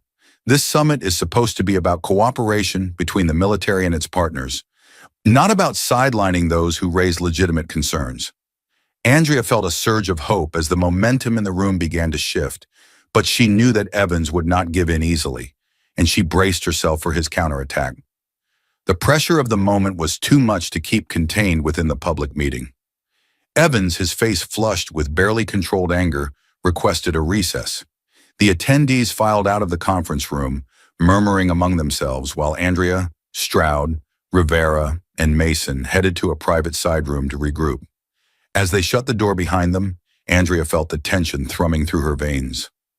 Rivera sat down, her hands tapping nervously on the table. "You've rattled him, General. He's not used to being put on the defensive." Stroud nodded, a small, grim smile tugging at the corners of his mouth. "If we keep pushing, he'll either have to come clean or make a mistake. Either way, we'll be ready." Andrea leaned against the wall, arms crossed as she thought through their next move. "We need to be ready for whatever he throws at us. He might try to discredit us, make it seem like we're the ones undermining the summit. We can't let that narrative take hold." Mason cleared his throat, his tone cautious. "There's something else. My contacts in the Pentagon heard rumors that Evans is planning to threaten a walkout if he can't get the support he needs. He's bluffing, but if he makes it public, it'll turn into a media circus." Andrea's jaw tightened, her mind racing through the implications. If Evans went through with a dramatic exit, it could overshadow everything they'd achieved, casting doubt on the legitimacy of the compromise they'd worked so hard to secure. But if she played this right, it could also expose him as someone who cared more about winning than about what was best for the country. She pushed away from the wall, her expression determined. If he's planning to walk out, let him. But we'll make sure that the story isn't about us forcing him out. It'll be about him refusing to engage with legitimate oversight. Rivera nodded slowly, understanding dawning in her eyes. I'll reach out to the press. Let's see how he handles the spotlight when it's focused on him. Stroud rubbed his chin thoughtfully. It's a risky play, Walker. If it backfires... I know, sir, Andrea replied, her voice steady. But I'm willing to take that risk. The final session of the summit reconvened in the late afternoon, the air in the room charged with tension. Andrea took her seat, acutely aware of the eyes on her, and on Evans, who stood near the front of the room, a defiant set to his jaw. The reporters outside were buzzing with speculation, their cameras ready to capture whatever drama might unfold. Evans wasted no time, standing to address the room before the scheduled agenda could begin. His voice was tight with controlled anger, but he maintained a veneer of professionalism. I've heard the accusations against me, and I find them baseless. But if this summit insists on obstructing progress, then perhaps it's time for me, and those who believe in the future, to walk away. A collective gasp rippled through the room, and Andrea could feel the shift as some attendees recoiled at his threat. She rose to her feet, her expression calm but her voice firm. Mr. Evans, are you saying that you would rather leave this summit than accept reasonable oversight? Because that doesn't sound like leadership to me. It sounds like someone who can't handle accountability. Evans' face twisted with fury, and for a moment Andrea thought he might lash out. But then he forced a smile, his eyes glinting with a dangerous edge. General Walker, you've made your stance clear, but I'm not the only one here who believes that your vision is stuck in the past. I'm willing to take this to the public, if that's what it takes to break through the bureaucracy. Andrea took a step forward, facing him head-on. Then let's take it to the public, Mr. Evans. Let's show them what you've been doing behind closed doors. Let's talk about your secret meetings, your attempts to circumvent military oversight. I'm sure they'll be very interested in knowing who really has the country's best interests at heart. Evans paled slightly, but he covered it with a sneer. You're bluffing. Andrea shook her head. No, I'm not. The people have a right to know what's going on here, and I'm willing to answer for my decisions. Are you? The room fell into a tense silence, all eyes shifting between Andrea and Evans. For a moment it seemed as though time had frozen, each of them waiting for the other to make the next move. And then slowly, Evans' bravado began to crumble. He glanced around, seeing the skeptical expressions, the whispers among the senators and contractors who had once been firmly in his corner. Without another word, he turned and stalked out of the room, his footsteps echoing in the stillness. The door swung shut behind him, and the tension broke like a wave. Reporters outside shouted questions as Evans pushed past them, his face a mask of barely contained rage. As the door closed behind Evans, a sense of disbelief settled over the room. Andrea felt a weight lift off her shoulders, but the tension in her chest remained, as though she couldn't quite believe that it was over. General Stroud stood, clearing his throat to address the room. Well, I think that's settled then, he said, his voice heavy with irony. Now perhaps we can return to the matter of finalizing our agreement, one that includes accountability and transparency. There was a murmur of assent, and Andrea took her seat, feeling the exhaustion settling into her bones. Stroud shot her a look, his expression a mixture of respect and exasperation. You've got guts, Walker. I'll give you that. Just don't make a habit of giving me heart attacks like that. Andrea managed a tired smile. No promises, sir. The final discussions of the summit proceeded in a more subdued fashion, the shadow of Evans' departure lingering over the room. With the spotlight now firmly on the need for balanced oversight, Andrea and her allies found it easier to secure the support they needed. By the time the last vote was cast, they had achieved what had once seemed impossible, a compromise that balanced innovation with ethical considerations, ensuring that AI and other emerging technologies would be integrated into military strategy without sacrificing human judgment. As the summit came to a close, Andrea felt a sense of accomplishment settle over her. She had faced down powerful opponents, navigated political minefields, and held her ground when it mattered most. And she knew that while the fight wasn't over, she had made a real difference, not just for herself, but for the future of those who served under her command. She stepped outside into the rainy evening, the city lights reflecting off the wet pavement. The reporters had turned their attention to Evan's departure, their voices a distant hum as they scrambled for a new story. Andrea took a deep breath, letting the cool air fill her lungs. The future was uncertain, but for the first time in weeks, she felt like she could face it without reservation. General Stroud joined her, standing beside her in the rain. He didn't speak, but he offered her a brief approving nod before heading off toward his own car. Andrea watched him go, then turned back toward her waiting SUV, feeling a rare sense of peace settle over her. The following morning, Andrea Walker arrived at the Pentagon, where the atmosphere buzzed with the fallout from the summit. The halls were filled with whispers, the air thick with speculation and gossip about Richard Evans' dramatic exit.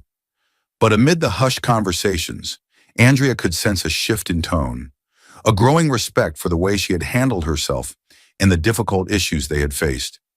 She made her way through the security checkpoints and down to a private meeting room where General Stroud and Senator Rivera were waiting for her.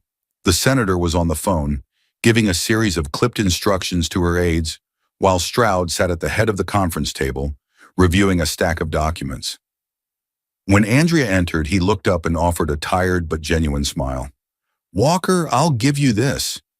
You sure know how to shake things up," Stroud said with a wry chuckle. "You put Evans in his place and held your ground.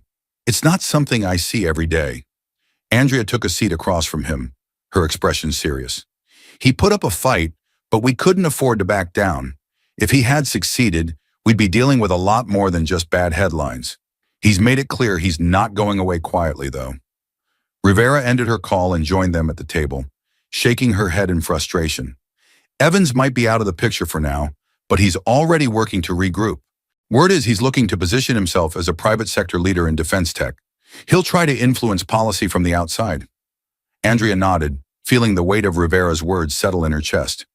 "That's what I'm worried about. He'll push the same agenda, just without the constraints of oversight. But at least we've bought ourselves time, and now we can set the terms of the debate." Stroud tapped the stack of papers in front of him, his expression turning serious. "We've got a lot of work ahead. The agreements we made at the summit are just the beginning. If we want to make sure these protocols have teeth, we'll need to keep pushing Congress, the Pentagon, and our allies." Rivera leaned forward, her gaze sharp. "The spotlight's on you now, General. People are paying attention. People who want to see if you can back up your words with action. If you're willing to stay in the fight, I can help you build the alliances you need. But it's going to be a long, hard road." Andrea met her eyes, then turned to Stroud. "I'm ready for it. I've spent too many years watching decisions get made behind closed doors. If this is what it takes to bring about real change, I'll keep fighting." Stroud nodded approvingly, and Rivera offered a faint smile. For a moment they sat in silence, letting the magnitude of what lay ahead sink in. The summit had been a victory, but it was only the beginning. They all knew that the real battle was just getting started. Later that evening, Andrea returned to her hotel room, the events of the past few days still whirling through her mind. She glanced at her phone, noting a series of messages from colleagues and well-wishers, expressions of congratulations, admiration, and even a few cautious warnings. Among the messages was one that caught her eye. A simple note from Major Harper, the young officer she had mentored years ago. "I saw the news, General. You did us proud.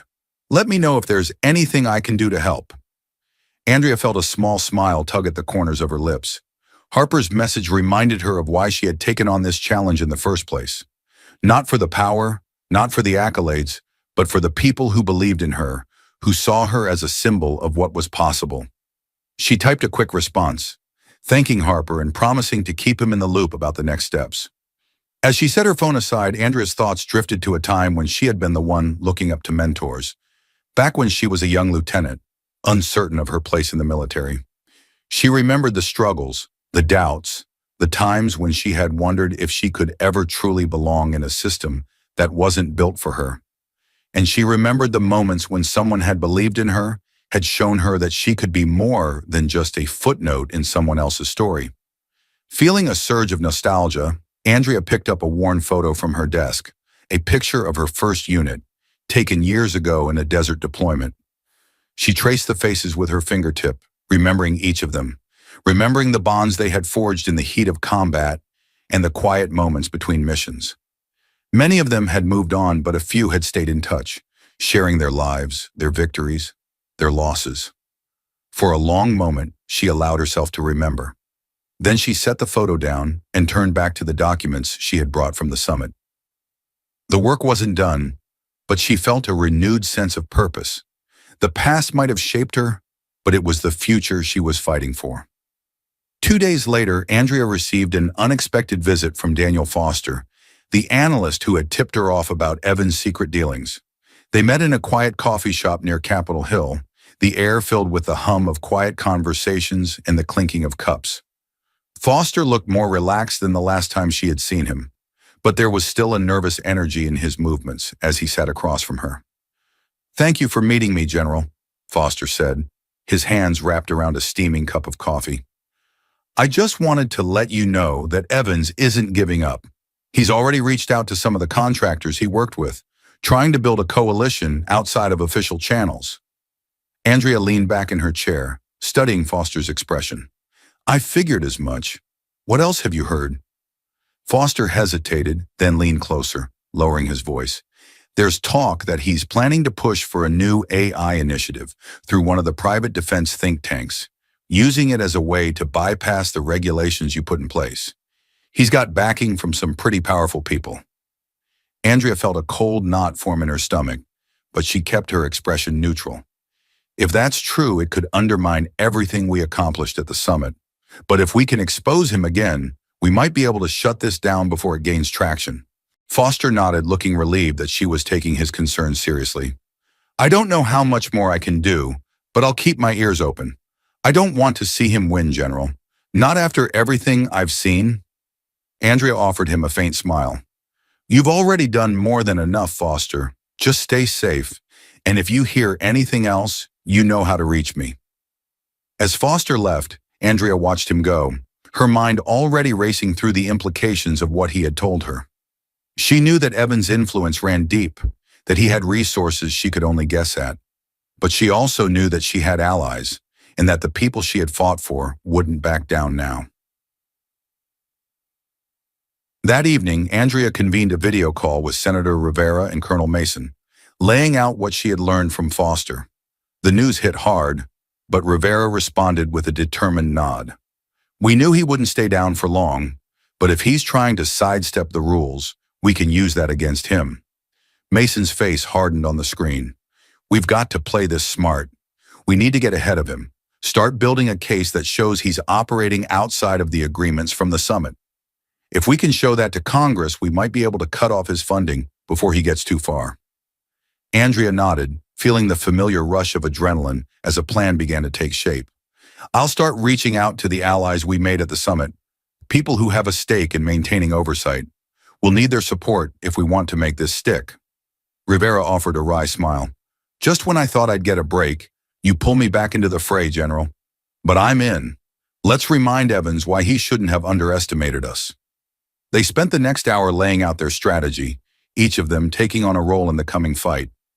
As the call ended, Andrea felt a sense of resolve settle over her. Evans had pushed her to the brink, had made her question whether she could really make a difference, but now she was ready to push back. The next morning, Andrea stood in her office at the Pentagon, looking out over Washington as the sun rose, casting a golden light over the city's monuments and government buildings. It was a new day, but the challenges she faced were as daunting as ever. She thought of the young officers she had met over the years, people like Major Harper and Daniel Foster, who had come into the military with hope and determination. She thought of the soldiers she had commanded, the lives she had fought to protect, and she thought of the countless decisions that still lay ahead, each one shaping the future of the military and the country. A knock at her door drew her attention, and she turned to find Colonel Mason standing in the doorway, a small smile on his face. "Got a minute, General? Thought you might want to see this." He handed her a stack of reports, letters of support from other military leaders, notes from senators who had backed the compromise, even a few messages from the contractors who had been swayed by her arguments at the summit. As she flipped through the pages, Andrea felt a swell of pride and hope rise within her. They had made an impact, and people were taking notice. Mason's smile widened. "You did good, General. We all did. But I know this fight isn't over." Andrea set the reports down and met his gaze, her expression firm. "It's not, but we're ready for whatever comes next." Mason nodded, then turned to leave, pausing at the door. "You know, I used to think that people like Evans would always have the upper hand, but seeing you take him on makes me think maybe the game's starting to change." Andrea smiled, a small but genuine expression of hope. "Maybe it is, Mason. Maybe it is." As he left, Andrea turned back to the window, watching as the city came to life beneath the rising sun. The road ahead would be long, and the battles would be difficult, but she knew now that she had the strength and the allies to face whatever came her way. She had fought for integrity, for accountability, for the future she believed in, and she would keep fighting for as long as it took. Days after the summit, Andrea Walker found herself in a small, windowless briefing room deep within the Pentagon. The air was cool, but the atmosphere among those gathered was anything but. Seated around the table were a mix of military officials, policy advisors, and a few trusted members of Congress, including Senator Rivera. The meeting was off the record, convened to strategize their next steps now that Evans had moved his fight into the shadows. Andrea glanced around the room, taking in the determined faces of those she had come to rely on. Rivera, who had become a staunch ally and friend, was busy scribbling notes in the margins of a thick binder. Colonel Mason sat beside her, reviewing a list of potential allies they could reach out to for support. Even General Stroud had taken time from his busy schedule to attend, his stern demeanor giving way to a rare smile when he caught Andrea's eye. "Thank you all for coming on such short notice," Andrea began, her voice firm and clear. "As many of you know, Evans is regrouping. He's already making overtures to defense contractors and private investors, trying to build support for a new AI initiative outside of official oversight. If we don't counter his narrative, he'll gain the upper hand. Again." Rivera leaned forward, her expression intense. "We need to expose the risks of Evans' approach before he can gain momentum. If we don't, he'll use his influence to create a parallel path that could undermine everything we fought for at the summit." General Stroud crossed his arms, his expression thoughtful. "We have allies among the Joint Chiefs and within Congress, but they need something to act on. Evidence that Evans' plans pose a real threat to military integrity. We can't just rely on whispers. We need hard facts, something that will force the issue into the public eye." Colonel Mason tapped the table, a frown creasing his brow. "I've been thinking about that. I know some people in the tech sector, engineers who were involved in Evans' initial AI projects. They might be able to provide insights into what he's really planning. If we can gather enough evidence, we could brief the Senate Intelligence Committee and put pressure on the Pentagon to shut down his operation." Andrea nodded, feeling a flicker of hope. "Good. Let's reach out to them, discreetly. We can't risk tipping Evans off. Meanwhile, I'll continue working with our allies in the media to keep the focus on transparency and accountability. We need to make it clear that we're not against innovation, but we are against cutting corners." As they mapped out their strategy, the energy in the room shifted from uncertainty to determination. They knew that they were up against a well-funded, well-connected adversary, but they also knew that the stakes were too high to back down. When the meeting finally ended, Andrea felt a renewed sense of purpose. They were about to enter a new phase of their struggle, but for the first time in weeks, she felt like they had a real chance of winning. Later that week, Andrea received a message from Daniel Foster, the young analyst who had become an unexpected ally. He requested another meeting, this time in a secluded park on the edge of the city. Andrea arrived just before sunset, finding him seated on a bench beneath a cluster of old oak trees. His face was drawn, shadows darkening the circles under his eyes, and Andrea felt a pang of concern. "Foster, you look like you haven't slept in days," she said, sitting beside him. "What's going on?" Foster glanced around the park, his eyes darting over the empty paths as if expecting to see someone watching them. "I've been doing some digging, General, looking into Evans' new contacts, the investors he's been courting, and I found something I think you need to see." He handed her a small flash drive, his hands trembling slightly. These are communications between Evans and a few private sector partners. Emails, memos, things he probably thought were secure. He's not just building a new AI program, he's planning to integrate it into military operations without going through the proper channels. He's already conducted tests overseas in areas where U.S. presence is supposed to be limited. Andrea felt a chill run down her spine as she pocketed the flash drive. This is dangerous, Foster. If Evans finds out you've leaked this— Foster gave her a wan smile, a hint of resignation in his expression. I know the risks, General, but I couldn't just sit back and do nothing. You were right to fight him, and I want to help, whatever it takes. Andrea reached out, gripping his shoulder firmly. You did the right thing, Foster, but you need to be careful. If this gets out before we're ready, it could blow up in our faces. He nodded and they parted ways, each of them aware of the stakes. As Andrea made her way back to her car, she clutched the flash drive tightly, feeling the weight of the evidence pressing against her palm. This could be the breakthrough they needed, but it could also make them a target. She knew that she was walking a razor's edge, and that the next few days would be critical. Andrea spent the next day holed up in her office, analyzing the data on the flash drive. The emails revealed a web of secretive agreements between Evans and his private partners, outlining plans to test AI-driven reconnaissance drones in volatile regions without informing the Pentagon. It was damning evidence, proof that Evans was willing to bypass the rules if it meant advancing his agenda. She shared the files with Rivera, Stroud, and Mason, and they quickly coordinated a strategy. Rivera would approach key senators on the Intelligence Committee, using the data to push for an internal investigation. Meanwhile, Andrea would continue to meet with sympathetic journalists, ensuring that the story reached the public in a controlled way. The pressure began to build quickly. Articles appeared in major newspapers, questioning the ethics of private sector influence on military operations. Congressional hearings were called, and the Intelligence Committee began a formal inquiry into the unauthorized tests. Evans tried to dismiss the allegations as baseless, but the evidence was too compelling to ignore. As the spotlight turned on Evans, Andrea found herself fielding questions from both the media and the public. She remained calm, emphasizing that the fight was not against innovation, but against unchecked power. Each interview was a tightrope walk, but with Rivera's guidance, Andrea navigated the challenges, presenting herself as a leader who valued progress, but not at the expense of accountability. In one particularly tense TV interview, a reporter asked, General Walker, some say that your push for oversight is holding back crucial advancements. How do you respond to those who believe you're standing in the way of the future? Andrea's expression remained steady, but her voice carried a note of resolve. I believe in the future, but I also believe that our responsibility as leaders is to ensure that we don't sacrifice human lives in the name of progress. If that means taking a little more time to get it right, then I'll take that time. Because the people who serve under my command deserve better than shortcuts.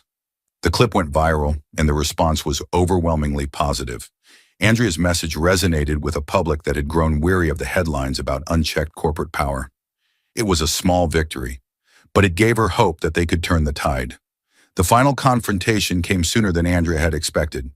With the investigation gaining momentum, Evans called for a closed-door meeting with key figures in the Pentagon. Andrea knew that he was trying to regain control of the situation, to paint himself as a victim of political attacks. But she also knew that this might be her best chance to confront him directly, and to put an end to his ambitions once and for all. The meeting took place in a secure conference room deep within the Pentagon. Evans arrived with his usual air of confidence, but Andrea could see the strain in his eyes. General Stroud, Senator Rivera, and a few other high-ranking officials joined them, their expressions a mix of wariness and determination. Evans launched into a speech about the need for bold action and the dangers of playing it safe in a changing world. He spoke of innovation, of the risks the country faced from adversaries who were willing to use AI to its fullest potential. But as he spoke, Andrea waited for the right moment, her hand resting on the folder that contained the evidence Foster had uncovered. When he finished, Andrea stood, her voice cutting through the tension like a blade.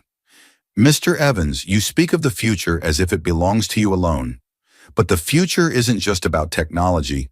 It's about how we use that technology, how we balance progress with responsibility, and that's something you've shown time and again that you're willing to ignore. She slid the folder across the table, watching as Evans' eyes flickered with panic. These documents show that you've conducted unauthorized tests in foreign territories, tests that could have jeopardized our diplomatic relations and put lives at risk. You've broken the rules, Evans, and you've done it to advance your own agenda. Evans' face turned pale as he flipped through the pages, his bluster falling away. This is a smear campaign, he sputtered, his voice cracking. You're twisting the facts to suit your narrative. Rivera leaned forward, her expression icy. The facts are right here, Mr. Evans, and I think the Intelligence Committee will be very interested in hearing your explanation.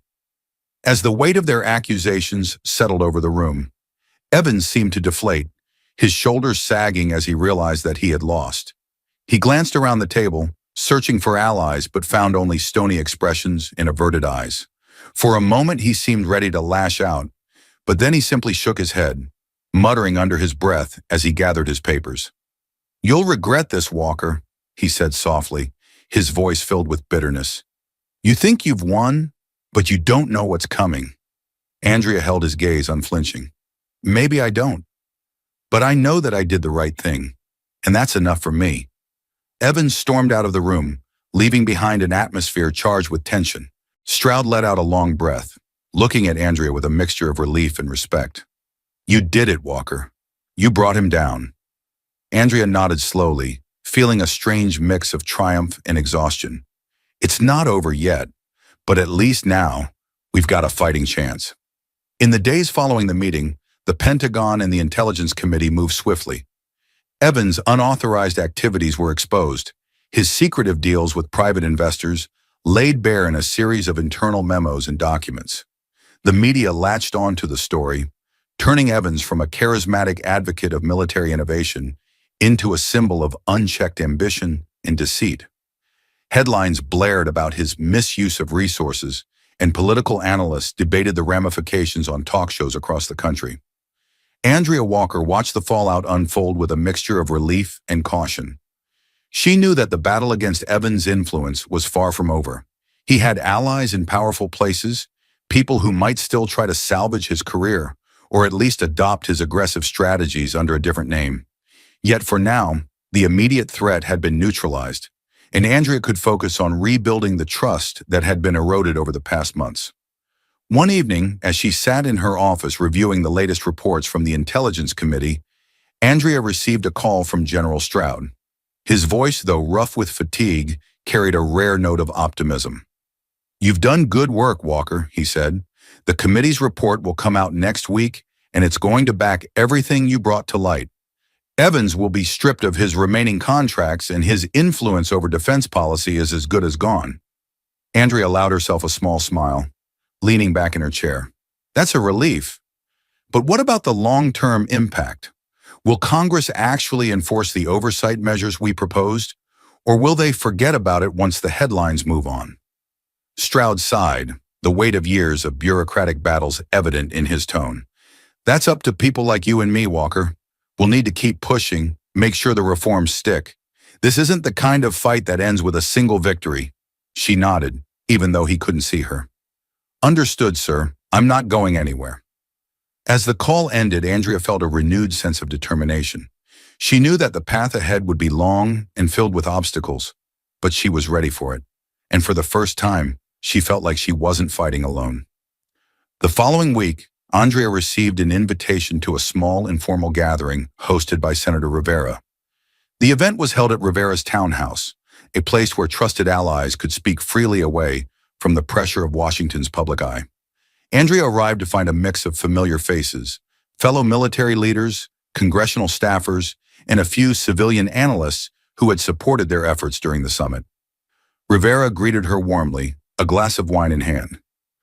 "I thought it was time we took a moment to breathe, General," she said with a wry smile. "We've been through hell these past few weeks. A little celebration won't kill us." Andrea chuckled softly, accepting a glass from one of Rivera's aides. "I suppose a few minutes of relaxation won't hurt, but I'm still keeping an eye out for the next round." Rivera nodded, her expression turning serious. "I hear you. Evans may be down, but he's not out, and some of his ideas still have traction in certain circles. If we want to make real progress, we're going to need more than just political backing. We need support from the people who understand the tech. Andrea's mind turned to the engineers and analysts who had quietly assisted them, people like Daniel Foster. She took a sip of her drink, considering Rivera's words. There are people in the private sector who want to see responsible innovation. If we can bring them into the fold, we might be able to steer this ship before it veers off course again. Rivera raised an eyebrow, a thoughtful smile playing at her lips. I've heard of a few groups working on ethical AI frameworks, folks who want to make sure that technology serves humanity, not the other way around. Maybe we should reach out, see if they are interested in working with us. Andrea nodded slowly, realizing that this could be the key to maintaining their momentum. It's worth a try. We've got to keep showing people that there's a better way, that the military can be forward-thinking without abandoning its principles. They spent the rest of the evening mingling with the other guests, trading stories and discussing potential strategies. By the time Andrea left, she felt a renewed sense of purpose. They weren't just cleaning up the mess left by Evans. They were building something new, a coalition that could guide the future of military policy with integrity and transparency. A few days later, Andrea received a message from Daniel Foster requesting a private meeting. He suggested a quiet cafe on the outskirts of the city, away from the usual haunts of Pentagon officials and defense contractors. When Andrea arrived, she found him waiting at a back table, his expression more serious than she had ever seen. "Thank you for meeting me, General," Foster said, his voice low as he gestured for her to sit. "I've come across some information that I think you need to hear, something that goes beyond Evans." Andrea's heart quickened, and she leaned in, listening intently. "What is it, Foster?" He glanced around, ensuring that no one was within earshot. Evans might be out of the spotlight, but some of his backers are still pushing forward with his ideas. They're using shell companies to fund new AI projects, testing systems that can make autonomous decisions in combat scenarios. It's more advanced than what Evans was working on, and they're doing it outside of any formal oversight. Andrea's blood ran cold. Who's behind this, and why haven't we heard about it until now? Foster shook his head, his expression grim. They're keeping it quiet, using legal loopholes and off-the-books operations. But I've seen some of the data, and it's dangerous. If they get this technology into the field, we could be looking at a whole new level of destabilization. Rogue actors using AI systems that we have no control over. Andrea leaned back, her mind racing with the implications. She had thought that bringing down Evans would be the end of the crisis, but now it seemed that they had only scratched the surface. If Foster's information was accurate, they were dealing with a threat that went far beyond one man's ambition. She took a deep breath, meeting Foster's eyes. "We can't let this continue, but we need to be careful. If we push too hard without evidence, they'll bury us. Can you get more information, something concrete that we can take to the committee?" Foster nodded, though his expression remained tense. "I'll do what I can, General, but we're running out of time." As they parted ways, Andrea felt the weight of the new challenge pressing down on her. She had known from the start that this fight would be long and difficult, but she hadn't realized just how deep the roots of the problem went. Now she would have to dig even deeper, into the shadows where power and technology intertwined in ways that could reshape the world. The following morning, Andrea met with General Stroud, Rivera, and Mason to brief them on what Foster had revealed. The mood in the room was grim as they processed the implications. Rivera paced by the window, her arms crossed tightly over her chest. "If what Foster's saying is true, we've got a rogue operation on our hands," Rivera said, her voice tight with frustration. "And we don't even know who's pulling the strings." Stroud leaned back in his chair, his expression troubled. "This goes way beyond Evans' ambitions. If private contractors are developing autonomous combat systems without oversight, they could spark conflicts in ways we can't predict. We need to get ahead of this. Fast." Andrea nodded, her expression firm. "Foster's working to get us more information, but we need to prepare for the possibility that this won't stay quiet for long. If they're testing systems overseas, it's only a matter of time before something goes wrong. And when it does, we'll be the ones left holding the bag." Colonel Mason ran a hand through his short-cropped hair. looking more weary than Andrea had ever seen him. I'll start reaching out to some of our allies in the intelligence community, see if they've heard anything, but we'll need to tread carefully. If we tip our hand too soon, they'll just go deeper underground. Rivera turned from the window, her expression determined. We'll need to play this smart, but we can't afford to be passive. If we let this grow unchecked, we're all going to pay the price. Andrea met their eyes, feeling the weight of their trust and the burden of their hopes. They had come so far, but the path ahead was darker than she had ever imagined. Yet she couldn't afford to back down now. They had exposed one threat. Now it was time to confront the next, whatever it took. In the days that followed, Andrea Walker and her team worked around the clock to dig deeper into the secretive AI projects that Daniel Foster had uncovered. Foster continued to risk his career, supplying Andrea with encrypted files, internal memos, and scattered communications that painted a troubling picture. The documents detailed the development of autonomous combat drones and surveillance systems that operated beyond any legal framework, technology with the potential to shift the balance of power in volatile regions. The files revealed that these projects were being tested in conflict zones across Africa and the Middle East, areas where the U.S. military had limited oversight. Andrea's hands tightened around the reports as she read them, realizing that rogue elements within the private sector were playing a dangerous game. If word of these operations leaked before they could take control of the narrative, it could lead to a political disaster and further destabilize already fragile regions. She knew she couldn't act alone. Andrea reached out to her trusted allies, bringing Senator Rivera, General Stroud, and Colonel Mason into a secure video briefing. The expressions on their faces ranged from grim determination to deep concern as they reviewed the evidence Foster had provided. Rivera leaned forward, her eyes fixed on the camera.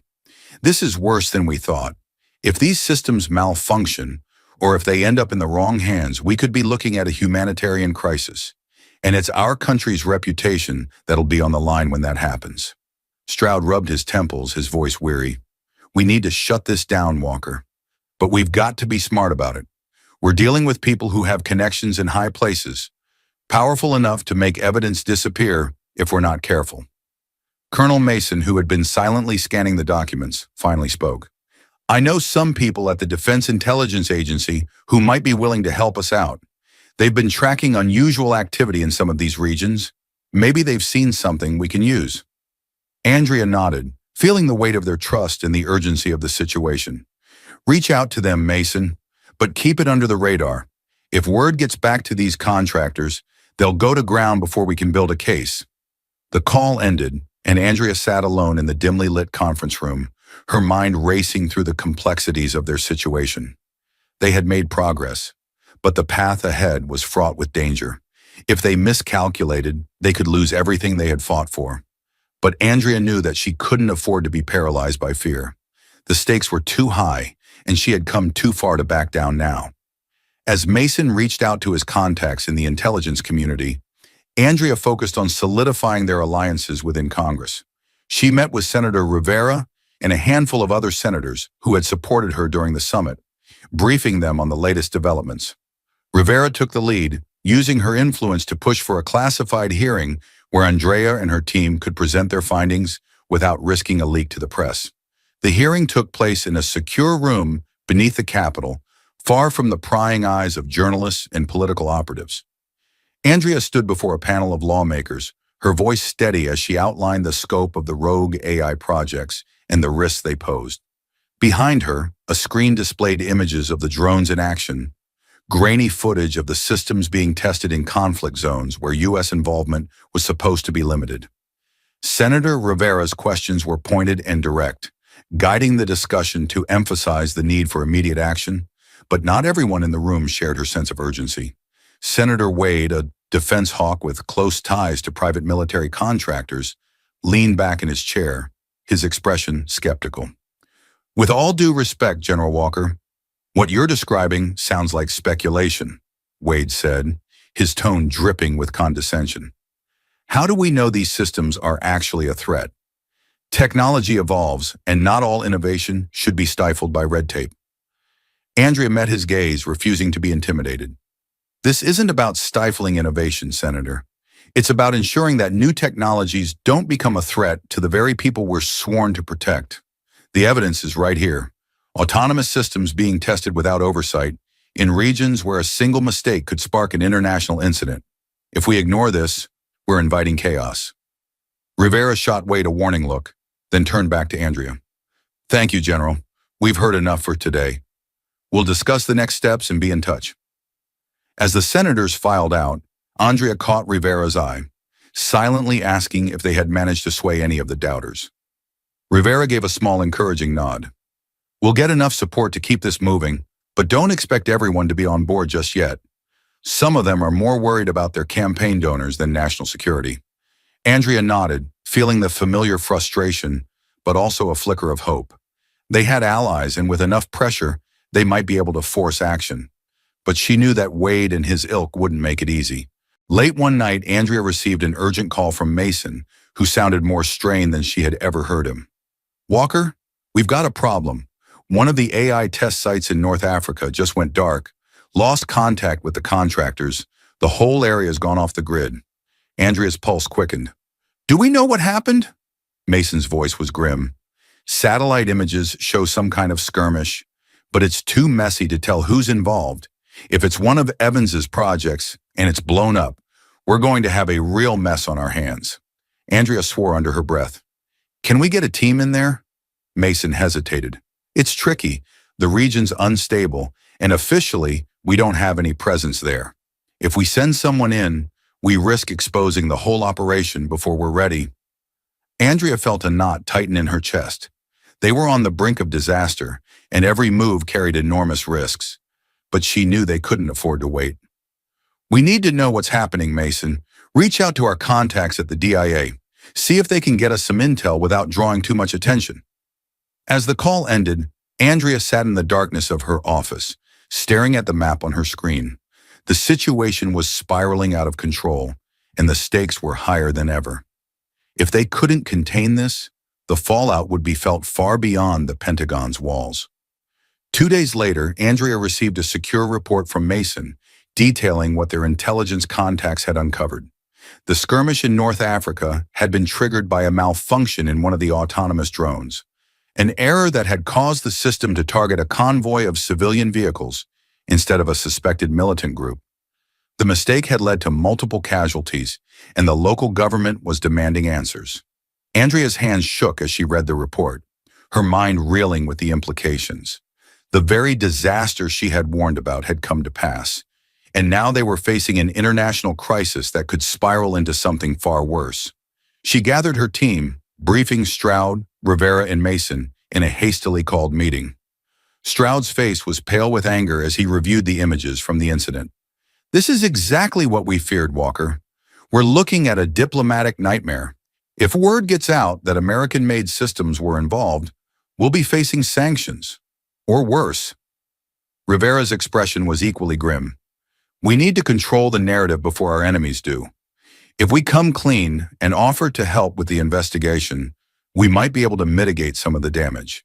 But if we try to cover this up, Andrea shook her head firmly. We can't cover it up. We'll lose what little credibility we have left. We need to take responsibility and work with the local government to stabilize the situation. I'll reach out to the State Department, see if we can coordinate a response. As the meeting ended, Andrea felt the weight of their decisions pressing down on her. They were walking a tightrope, trying to balance national security with transparency. But she knew that hiding the truth would only make things worse in the long run. They had fought too hard for accountability to sacrifice it now. The next morning, Andrea Walker stood in a conference room at the Pentagon, surrounded by monitors displaying live feeds from the crisis in North Africa.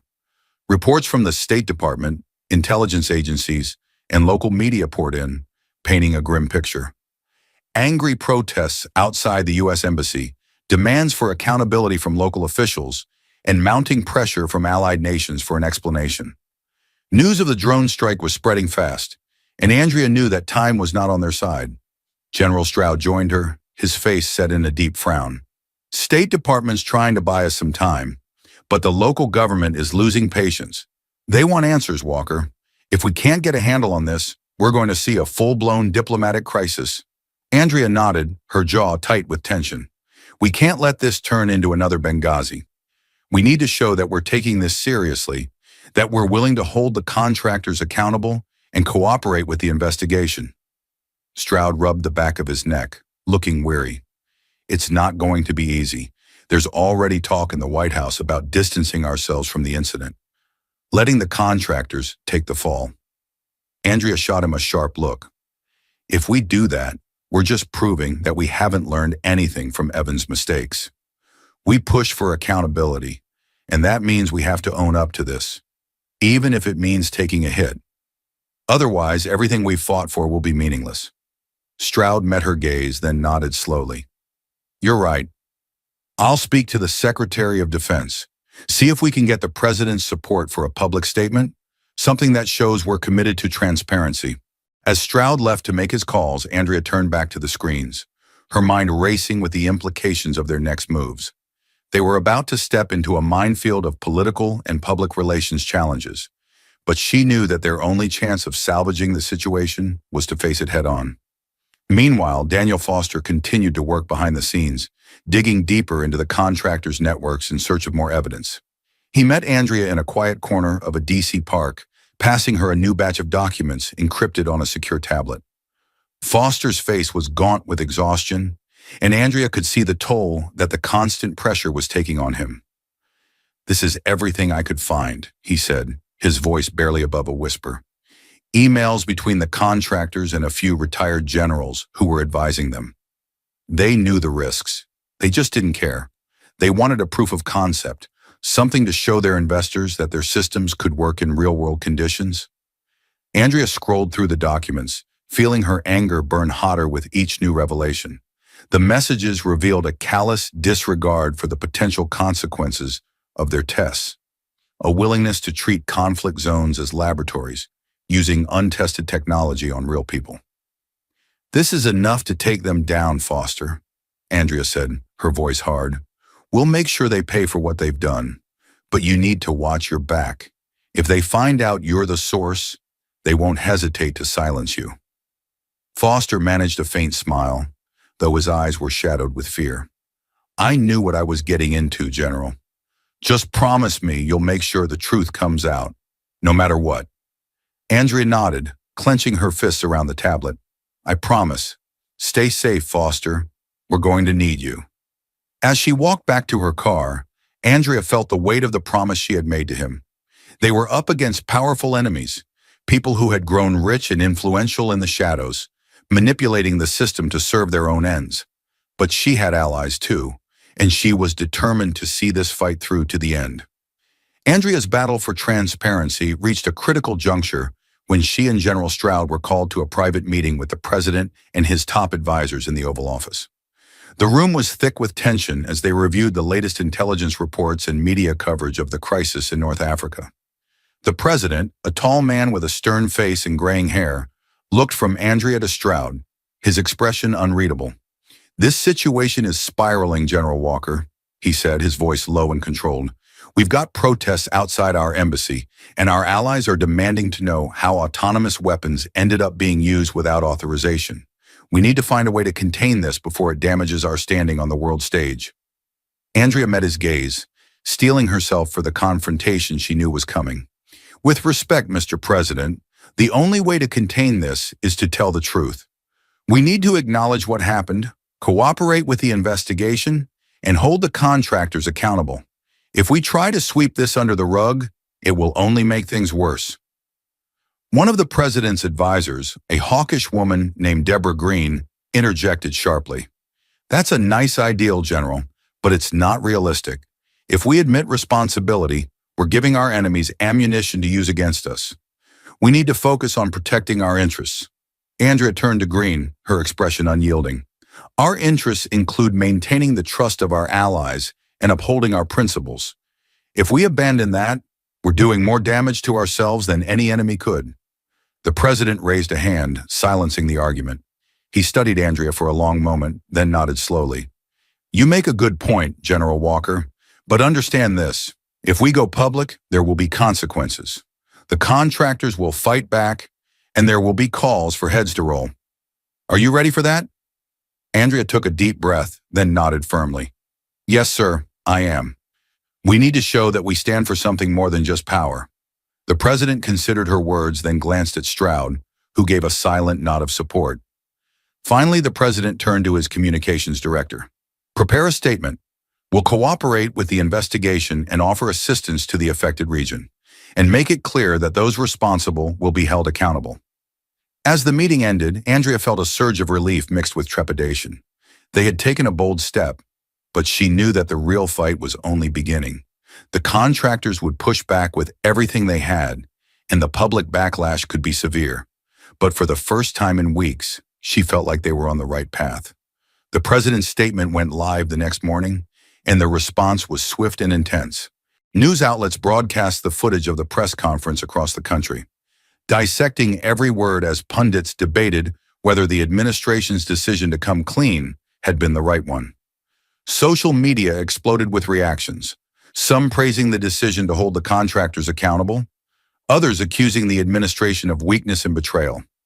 Andrea and her team watched the coverage unfold from a secure briefing room at the Pentagon. Rivera joined them, scrolling through her phone with a frown.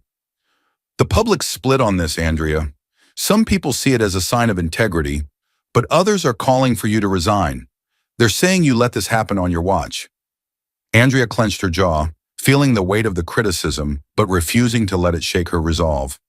Let them talk. We knew this wouldn't be easy, but we've got to stay focused on the investigation. Show that we're serious about making this right. Stroud glanced at her, a note of concern in his voice. Walker, you know that they'll use this against you. If the investigation drags on, they'll make you the scapegoat. Andrea met his gaze, her expression set. I'm prepared for that, sir. We've come too far to back down now. If I have to take the heat, so be it. As the day wore on, the backlash continued to build, with some members of Congress calling for a special committee to investigate the Pentagon's oversight of the contractors. Andrea could see the strain on her team's faces. Mason's jaw clenched, Rivera's brow furrowed with worry, but she knew that this was the price of standing up for their principles. Late that night, as the Pentagon emptied out, Andrea found herself alone in her office, staring out at the city lights. She thought of all the battles she had fought, both in the field and in the boardrooms of Washington, and how each one had brought her closer to this moment. She thought of Daniel Foster, hiding in the shadows as he risked everything for the truth. And she thought of the lives lost in North Africa, lives that she could never bring back, but whose memory she was determined to honor. She picked up the phone and called Foster, speaking in a low, steady voice. We're going public with the investigation. It's going to get rough, but we need you to stay strong.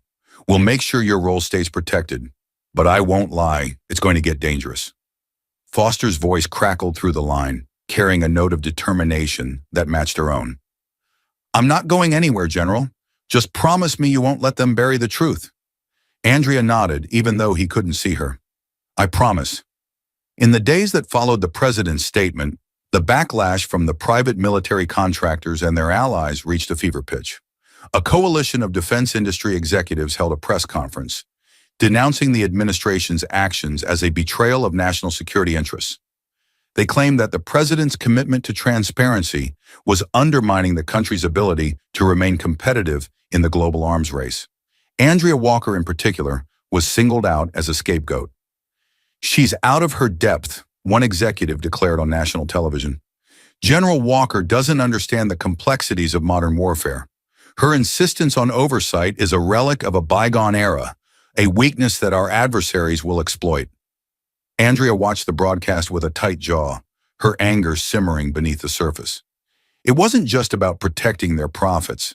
They were attempting to undermine her credibility, to paint her as a liability. She had expected resistance, but the speed and ferocity of the attack caught her off guard, and she knew that their influence reached far beyond the media. The following morning, she met with Senator Rivera, General Stroud, and Colonel Mason in a secure room at the Pentagon. Rivera's face was pale with tension, her usually sharp wit replaced by a rare grimness. They're hitting us on all fronts, Andrea, Rivera said, gesturing to a stack of briefing papers. Half of Congress is calling for your resignation, And the contractors are lobbying hard to shut down the investigation. If they succeed, they'll bury everything we've found. Stroud crossed his arms, his expression hard. We've fought tough battles before, but this one is different. They're going after your integrity, Walker. They know if they can make you look weak, they can discredit everything we've worked for. Andrea nodded, steeling herself. Let them try. I won't give them the satisfaction of backing down, but we need to hit back, harder than we've been. We need to show the public what's really at stake. Mason leaned forward, his voice filled with urgency. I've got some contacts in the media, journalists who aren't afraid to go up against the contractors. If we can leak some of the emails Foster found, it could shift the narrative. We show the world that this isn't about national security. It's about greed. Rivera raised an eyebrow, a hint of skepticism in her gaze. That's a risky move, Colonel. We're talking about classified information. If it backfires, we could be facing legal charges. Andrea glanced at the documents on the table, then met Rivera's eyes. It's a risk I'm willing to take. If we don't push back now, they'll control the story. And if we fail, it won't matter if they fire me. I'll be facing worse than a career-ending scandal. After a moment, Rivera nodded, a reluctant smile tugging at the corners of her mouth. All right, General, let's fight fire with fire. That afternoon, Andrea reached out to an old acquaintance, a veteran investigative journalist named Ben Calloway. Calloway had made a name for himself exposing corruption in both the private and public sectors, and Andrea knew that he had little love for defense contractors. They met in a quiet bar in the Georgetown neighborhood, away from the prying eyes of DC's power brokers. Calloway sat across from Andrea, his gray hair falling over his glasses as he studied the encrypted tablet she had brought. His eyes widened as he scrolled through the evidence, his lips curling into a grim smile. This is explosive stuff, Walker. If I publish this, I'll have half of Capitol Hill breathing down my neck. Andrea leaned forward, her voice steady but filled with urgency. That's why I'm bringing it to you, Ben. The contractors think they can bury this with their money and their lawyers. But if we expose what they've been doing, testing weapons without oversight, endangering civilian lives, we can turn the tide. But you have to be careful. If they find out we're working together, they'll come after you too. Calloway shrugged, his expression turning wry. They've come after me before, and I'm still here. Besides, I like a good fight. But you'd better be sure about this, Walker. Once this story's out, there's no going back. Andrea met his gaze, her resolve unwavering. I'm sure, Ben. Let's make them answer for what they've done. They parted ways and Andrea returned to the Pentagon, knowing that they had just set a new course. Calloway would publish the story, exposing the full extent of the contractors' actions and their attempts to undermine the investigation. It was a high-stakes gamble, one that could either break the contractors' hold over the narrative or backfire spectacularly. 2 days later, Calloway's expose went live, appearing on the front page of a major news outlet. The article, accompanied by a series of leaked emails and memos, laid out the details of the rogue drone tests, the civilian casualties, and the efforts by certain retired military officials to downplay the risks. It named names, pointing fingers directly at the contractors and the shadowy network of former generals who had supported them. The reaction was immediate. The story went viral within hours, dominating headlines and social media. Public opinion began to shift, with more and more people calling for a full investigation into the contractors' activities. The White House issued a statement reiterating its commitment to transparency, and even some of Andrea's critics in Congress began to soften their tone, wary of being seen as defending corruption. Andrea and her allies watched the coverage from the Pentagon, feeling a cautious sense of victory. Rivera let out a low whistle as she scrolled through the latest polls. You might have just pulled this off, General. Public support for the investigation is at an all-time high. They're even talking about subpoenas for the contractors. Stroud's expression remained serious, but there was a glint of approval in his eyes. It's a good start, Walker, but don't get too comfortable. They're going to push back harder than ever. We need to be ready for whatever comes next. Andrea nodded, her mind already racing through the possible responses from their opponents. They'll try to discredit the story, but we've got the evidence. And if they try to play dirty, we'll be ready. But as she spoke, she couldn't ignore the uneasy feeling in the pit of her stomach. They had won a significant victory, but she knew that the contractors and their allies wouldn't go down without a fight. And there was still the question of the ongoing investigation in North Africa, where the full consequences of the rogue tests were yet to unfold. The backlash came swiftly. Within hours of the story breaking, Andrea received a call from a private number. The voice on the other end was smooth, with a hint of menace that sent a chill down her spine. "You're playing a dangerous game, General Walker," the voice said. "You think you've won because you've got a few headlines? We have ways of dealing with people who cross us." Andrea's grip tightened on the phone, but she kept her voice steady. "I'm not afraid of you. You want to take this fight to the next level? Be my guest, but you'd better be prepared for the consequences." The voice chuckled softly. "You've made powerful enemies, General. Think about that before you push any further." The line went dead, leaving Andrea alone in her office, her mind racing. It was a clear threat, one that she couldn't afford to ignore. She immediately contacted Colonel Mason, instructing him to increase security around their team and to discreetly monitor any unusual activity. Mason's expression was grim when they spoke in person. "You think they'll come after you directly?" Andrea shook her head, feeling the weight of the decision she had made. "No, they'll come after anyone they think is a weak link. We need to make sure Foster stays protected. If they find out he's our source, they'll do whatever it takes to silence him." Mason nodded, his jaw set. "I'll take care of it. But be careful, Walker. They've got deep pockets and friends in high places. We can't underestimate them." Andrea met his gaze, her determination burning brighter than ever. "I know, but I'm not backing down now." As the night deepened, Andrea remained in her office, going over the latest intelligence reports and thinking about the threat that hung over them. She knew that they had stirred up a hornet's nest and that the fight ahead would be brutal. But she also knew that they had truth on their side, and she was willing to risk everything to see it through. The day after the threatening call, Andrea Walker awoke to find that the contractors had launched their most aggressive counteroffensive yet. They flooded the airwaves with ads denouncing the investigation, painting it as a politically motivated witch hunt that would weaken the nation's defenses. Several pundits took to the morning shows, repeating the narrative that Andrea's push for accountability was compromising U.S. security, endangering military lives overseas. Andrea sat in her office watching the media barrage unfold on the TV screen. She could see the impact it was having.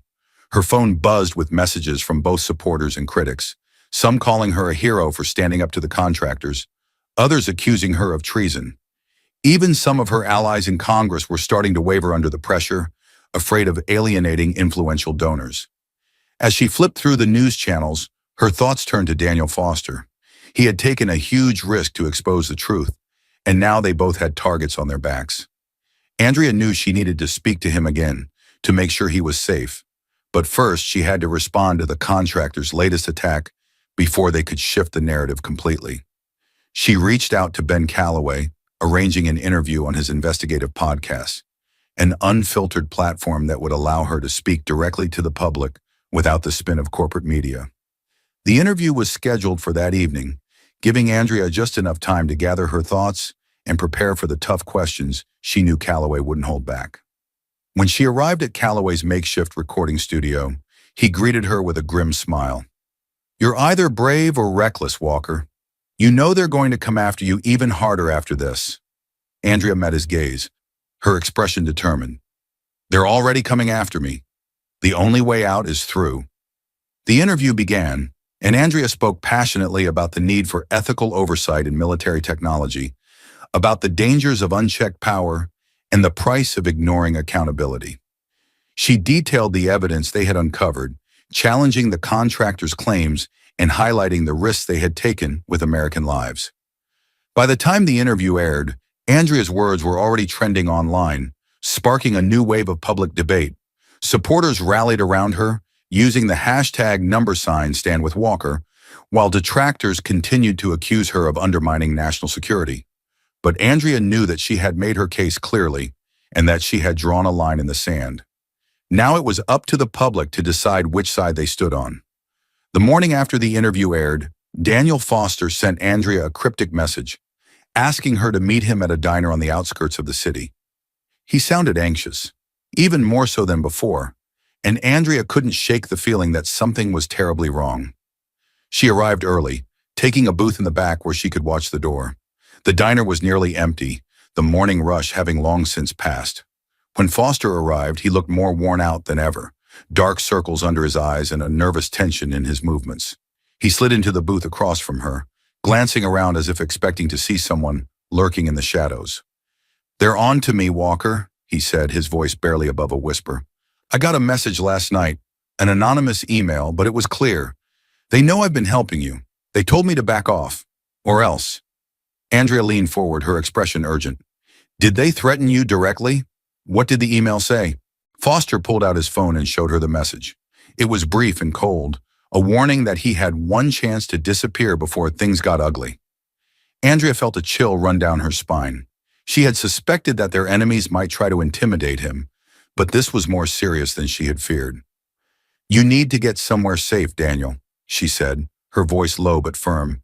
"We can set up protection for you, but you can't keep hiding in plain sight." Foster shook his head, his hands trembling. "I don't want to run, Andrea. I want to finish this.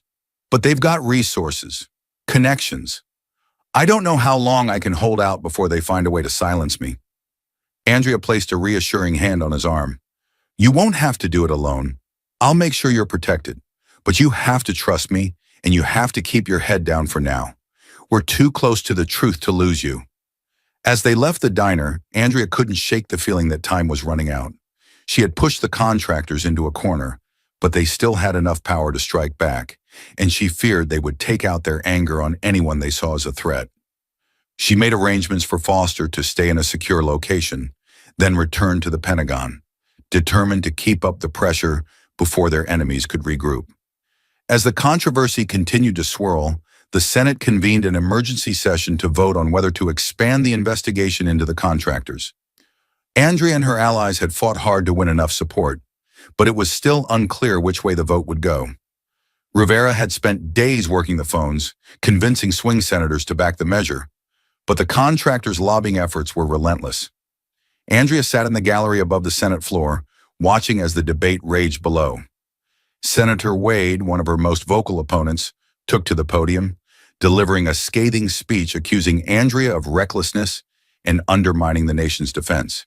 He argued that the investigation was a distraction from more important issues, and that the Senate should focus on keeping America safe from real threats. Rivera took the floor next, her voice cutting through the chamber like a blade. She dismantled Wade's arguments, point by point, emphasizing the dangers of unregulated military technology and the need for transparency in government. Andrea watched with a mixture of admiration and anxiety, knowing that Rivera's words could sway the undecided senators who held the fate of the investigation in their hands. When the time came for the vote, Andrea held her breath. The roll call echoed through the chamber, each aye and nay reverberating like a heartbeat. The final tally came down to the wire, with a narrow majority voting in favor of expanding the investigation. Andrea let out a breath she hadn't realized she was holding, feeling a surge of relief. The investigation would go forward, and the contractors would be forced to answer for their actions. But she knew that the battle was far from over. If anything, they had just entered the most dangerous phase yet. 2 nights after the Senate vote, Andrea received a call that shattered the fragile sense of victory. It was Colonel Mason, his voice tense with urgency. "Walker, it's Foster. We found him. He's been attacked." Andrea's blood ran cold. She demanded to know where Foster was, and Mason gave her the address of a nearby hospital. She drove there at breakneck speed, her heart pounding with fear and anger. When she arrived, she found Mason waiting outside the emergency room, his expression grim. "They found him near his safe house," Mason said, his voice low. "Beaten badly. He's unconscious, but he's stable for now. The doctors think he'll pull through." Andrea closed her eyes, trying to steady herself. She had known that Foster was in danger, but she had hoped they could keep him safe. Now it was clear that their enemies were willing to use violence to silence him and to send a message to her. Mason put a hand on her shoulder. "Whoever did this knew what they were doing. No fingerprints, no witnesses. But we both know this wasn't random. They're trying to scare you, Walker." Andrea looked at him, her expression hardening into steel. Well, it's not going to work. If they think they can intimidate us into backing down, they're wrong. We're going to keep pushing until every one of them is brought to justice. Mason nodded, his respect for her unwavering. Just be careful, Walker. They've shown us they're willing to cross lines. We need to be ready for whatever comes next. As they stood together outside the hospital, Andrea felt a sense of clarity settle over her. The fight had become personal, but it was also bigger than any one of them. It was about standing up against a system that believed itself untouchable and proving that even the most powerful could be held accountable. The attack on Daniel Foster became a turning point. With one of their key allies in critical condition, Andrea Walker and her team doubled down on their efforts to bring the contractors to justice. Andrea spent hours at Foster's bedside, promising him that she would see this through. Though unconscious, his presence was a reminder of the human cost of their fight, a cost Andrea was no longer willing to pay.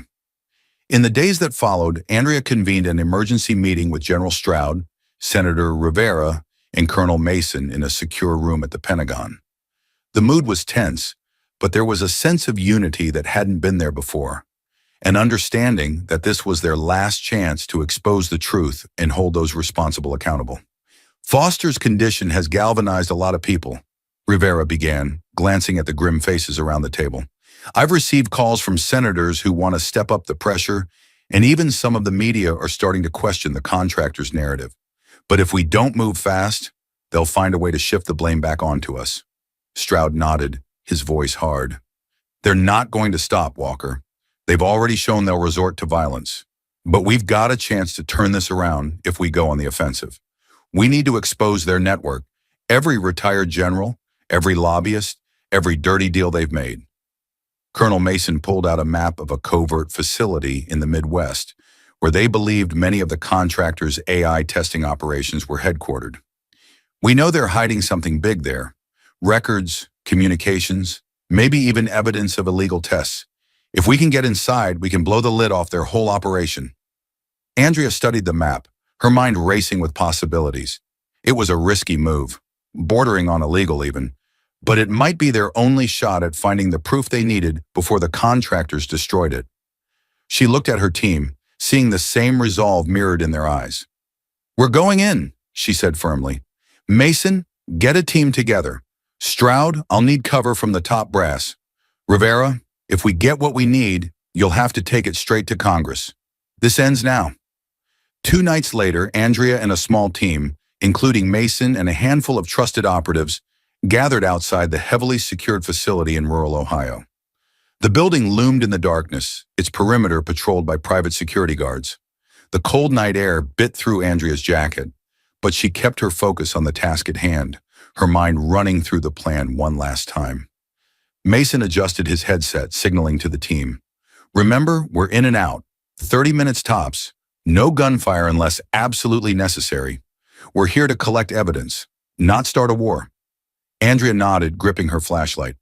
They had synchronized their entry with a temporary power glitch, arranged by a friendly technician who owed Mason a favor. As the lights around the perimeter flickered, they moved swiftly through the shadows, slipping past the security cameras and cutting through the fence. Inside the building, Andrea and Mason headed for the central server room, while the others fanned out, disabling the remaining security measures. Andrea felt her pulse quicken as they reached the rows of servers, their hum filling the air. Mason plugged a device into one of the main terminals, uploading the files to a secure cloud server. We're in, Mason whispered, watching the progress bar fill. 25%, 50, 75. Suddenly, the overhead lights flared back to life, and an alarm began to blare. Andrea swore under her breath, drawing her weapon as footsteps pounded down the hallway. They've caught on, she said, her voice tight with urgency. We need to hold them off until the upload is complete. Private security guards burst into the server room, weapons drawn, and a tense standoff ensued. Andrea and Mason took cover behind the server racks, exchanging fire with the guards as the download continued. The air was filled with the deafening sound of gunfire and the shattering of glass. Andrea gritted her teeth, feeling a bullet graze her arm, but she kept firing, determined to hold the line. Mason ducked behind a server tower, his voice crackling through the earpiece. Uploads at 90%. Just hold them a little longer. As more guards poured into the room, Andrea realized they were running out of time. She pressed the trigger, taking out one of the guards, but another bullet tore through the sleeve of her jacket. She felt the heat of blood seeping through the fabric, but she refused to let herself be distracted. Mason's voice came through again, breathless but triumphant. It's done! We got the files! Andrea grabbed the data drive from the terminal and made a break for the exit, Mason covering her as they sprinted down the hallway. Alarms continued to blare, but they reached the back door just as reinforcements arrived, diving into the waiting getaway car. As the car sped away into the night, Andrea pressed her hand against her bleeding arm, wincing at the pain. But there was a fierce smile on her face. They had the proof. Now it was time to take the fight back to Washington. The next morning, Rivera convened an emergency session of the Senate Intelligence Committee, presenting the evidence that Andrea and Mason had gathered. The room was packed with reporters, congressional aides, and curious onlookers, their faces filled with anticipation as Rivera began her presentation. She played clips from the data drive, showing emails between the contractors and their allies, outlining their plans to expand autonomous testing without government approval. The documents included evidence of civilian casualties in North Africa, contracts signed off by high-ranking officials, and messages discussing how to cover up the incident. Andrea watched from the gallery, her bandaged arm hidden beneath her jacket, as Rivera made her case with surgical precision. As the evidence was laid bare, the faces of Andrea's critics grew pale, and murmurs of shock filled the chamber. Senator Wade, who had fought so hard to protect the contractors, shifted uncomfortably in his seat, his eyes darting nervously toward the cameras. He knew that he had been outmaneuvered, and there was no salvaging his position now. Rivera's voice rose as she delivered the final blow. This investigation is no longer just about one rogue incident. It's about a pattern of deception and greed, a network that has put profits above human lives, that has treated the rules as optional. We owe it to the American people, and to those who have paid the price, to hold these individuals accountable. The committee voted unanimously to issue subpoenas, compelling the contractors and their allies to testify under oath. The investigation would move forward, and the full extent of their actions would be brought to light. As the session adjourned, Andrea met Rivera outside the chamber. For the first time in weeks, there was a lightness in Rivera's expression, a sense that they had finally turned the tide. "You did it, Andrea," Rivera said, clapping her on the shoulder. "We did it. Now let's make sure they pay." The next few weeks were a whirlwind of hearings and depositions. Andrea Walker, now thrust into the national spotlight, found herself testifying before the Senate Intelligence Committee as one of the star witnesses. The chamber was filled with media, and outside protesters and supporters gathered in equal numbers, holding up signs that either praised Andrea as a hero or condemned her as a traitor. The tension was palpable, the nation hanging on every word. As Andrea took her seat at the witness table, facing a semicircle of stern-faced senators, she saw Daniel Foster seated in the audience, a bruise still visible on his face, but a look of quiet determination in his eyes. His presence steeled her resolve. This was for him, for the victims in North Africa, and for everyone who had been wronged by the contractors' reckless actions. Senator Rivera led the questioning, her tone direct and unyielding. "General Walker, can you explain to this committee why you believe that the actions of these private contractors represent a danger, not just to our military, but to our nation's integrity?" Andrea met her gaze, then turned to face the rest of the room.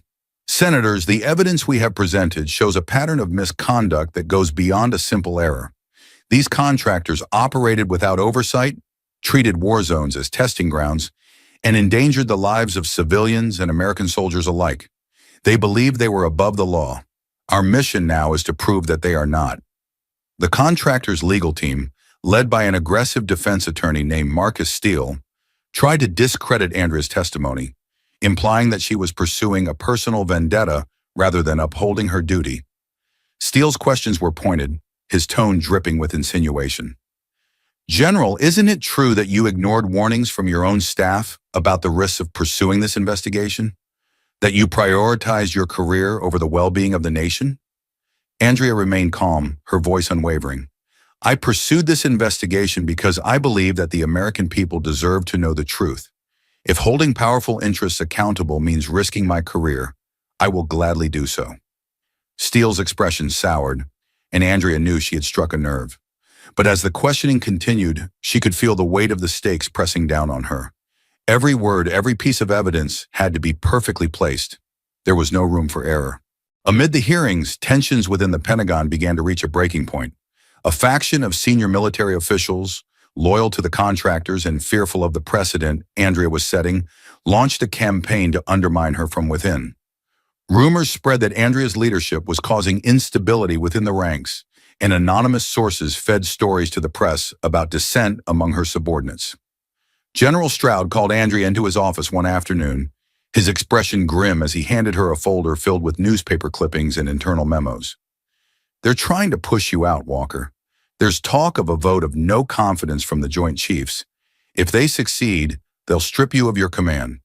Andrea glanced through the documents, feeling a surge of anger. They think they can turn this into a political game.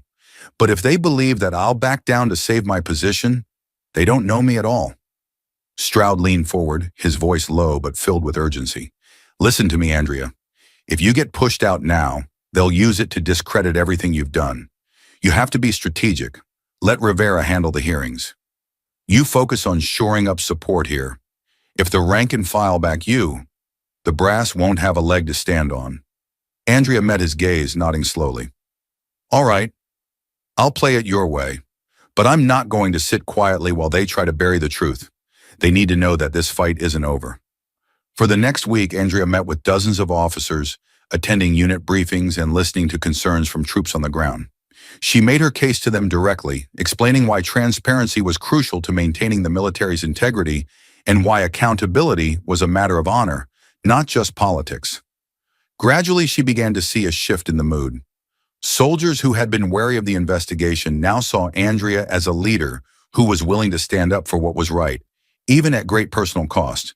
Stroud's strategy was working, and Andrea could feel the tide turning in her favor. As the hearings continued, Marcus Steele found himself increasingly on the defensive. The evidence gathered by Andrea's team was damning, and Rivera's skillful cross-examinations left little room for the contractor's denials. Under mounting pressure, several executives from the implicated companies began to crack, agreeing to cooperate with the investigation in exchange for leniency. One of the key moments came when a former contractor, visibly nervous and sweating under the harsh lights of the hearing room, admitted to falsifying reports to cover up civilian casualties.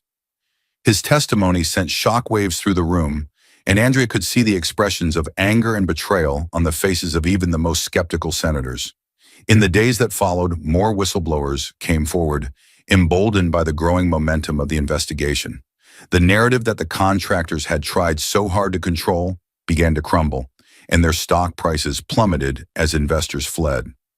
Steele's polished facade began to slip, and he resorted to increasingly desperate tactics, accusing the whistleblowers of lying and attempting to smear Andrea's character further. But the damage was done. The public, having seen the evidence and heard the testimonies, was no longer swayed by the contractor's denials. Protests outside the company's headquarters grew larger, and calls for prosecution reached a fever pitch. Andrea and Rivera knew that the moment was ripe for a final push. They worked together to draft a new proposal for strict oversight of military contractors, ensuring that no company would ever again be allowed to operate without accountability. As the pressure on the contractors mounted, Andrea finally allowed herself a rare moment of solitude, visiting the War Memorial on the National Mall late one evening. The city was quiet, the sky turning deep blue as twilight settled over the Capitol. She walked among the names etched into the stone, each one a reminder of the sacrifices that had been made in the name of duty and country. Her thoughts drifted back to Daniel Foster, who was slowly recovering in a nearby hospital. She thought of the risks he had taken, the price he had paid, and the courage he had shown. She thought of the families in North Africa whose lives had been upended by forces far beyond their control. And she thought of the younger soldiers she had spoken to in recent weeks, men and women who were looking to her to prove that integrity still mattered in a world that often seemed indifferent to it. Andrea felt a hand on her shoulder and turned to see General Stroud standing beside her, his expression softer than she had ever seen it. He joined her in silence for a moment, both of them gazing at the memorial. "You've done good work, Walker," he said quietly. "Not many people have the guts to stand up to power the way you have." Andrea gave a small, weary smile. "It's not over yet, Stroud, but I appreciate that. I couldn't have done this without you." Stroud nodded, then turned to face her. "The vote of no confidence, so they're backing down. The Joint Chiefs know which way the wind is blowing. Your position is safe." Relief flooded through Andrea, though she tried not to let it show. "Thank you, Stroud. I owe you one." Stroud shook his head. "You don't owe me anything, Walker. Just promise me one thing. When this is all over, don't forget why you started this fight. The truth matters, even when it's hard." Andrea nodded, feeling a sense of closure settle over her. They stood together for a few moments longer, then parted ways. Each of them knowing that the battle might be ending, but the struggle for justice would always continue. The investigation continued to dominate headlines, and the pressure on the contractors reached a breaking point. Andrea Walker, now bolstered by the growing support of the military and the public, turned her focus to the final phase of the inquiry, ensuring that those responsible faced legal consequences. In a secure briefing room at the Pentagon, Andrea met with Senator Rivera, General Stroud, and a representative from the Justice Department named Eva Hughes, a sharp-minded prosecutor who had been brought in to prepare criminal charges against the contractors. The room was dimly lit, the air thick with anticipation as they reviewed the latest developments. Eva Hughes adjusted her glasses, her expression serious as she addressed the group. "We have enough evidence to pursue charges against the top executives: fraud, conspiracy, and reckless endangerment. But we need to proceed carefully. They've got the best legal teams money can buy, and they're going to fight this every step of the way." Rivera leaned back in her chair, tapping a pen against the table. "We need to time this right. If we move too soon, they'll bury us in legal motions and stall for years. But if we wait too long, public interest will fade, and the political will might shift." Andrea listened carefully, her mind racing with possibilities. She understood the stakes. This wasn't just about a legal victory.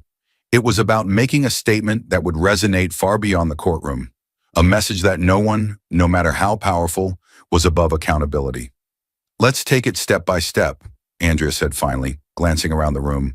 "We make sure the evidence is airtight, we line up our witnesses, and then we hit them where it hurts.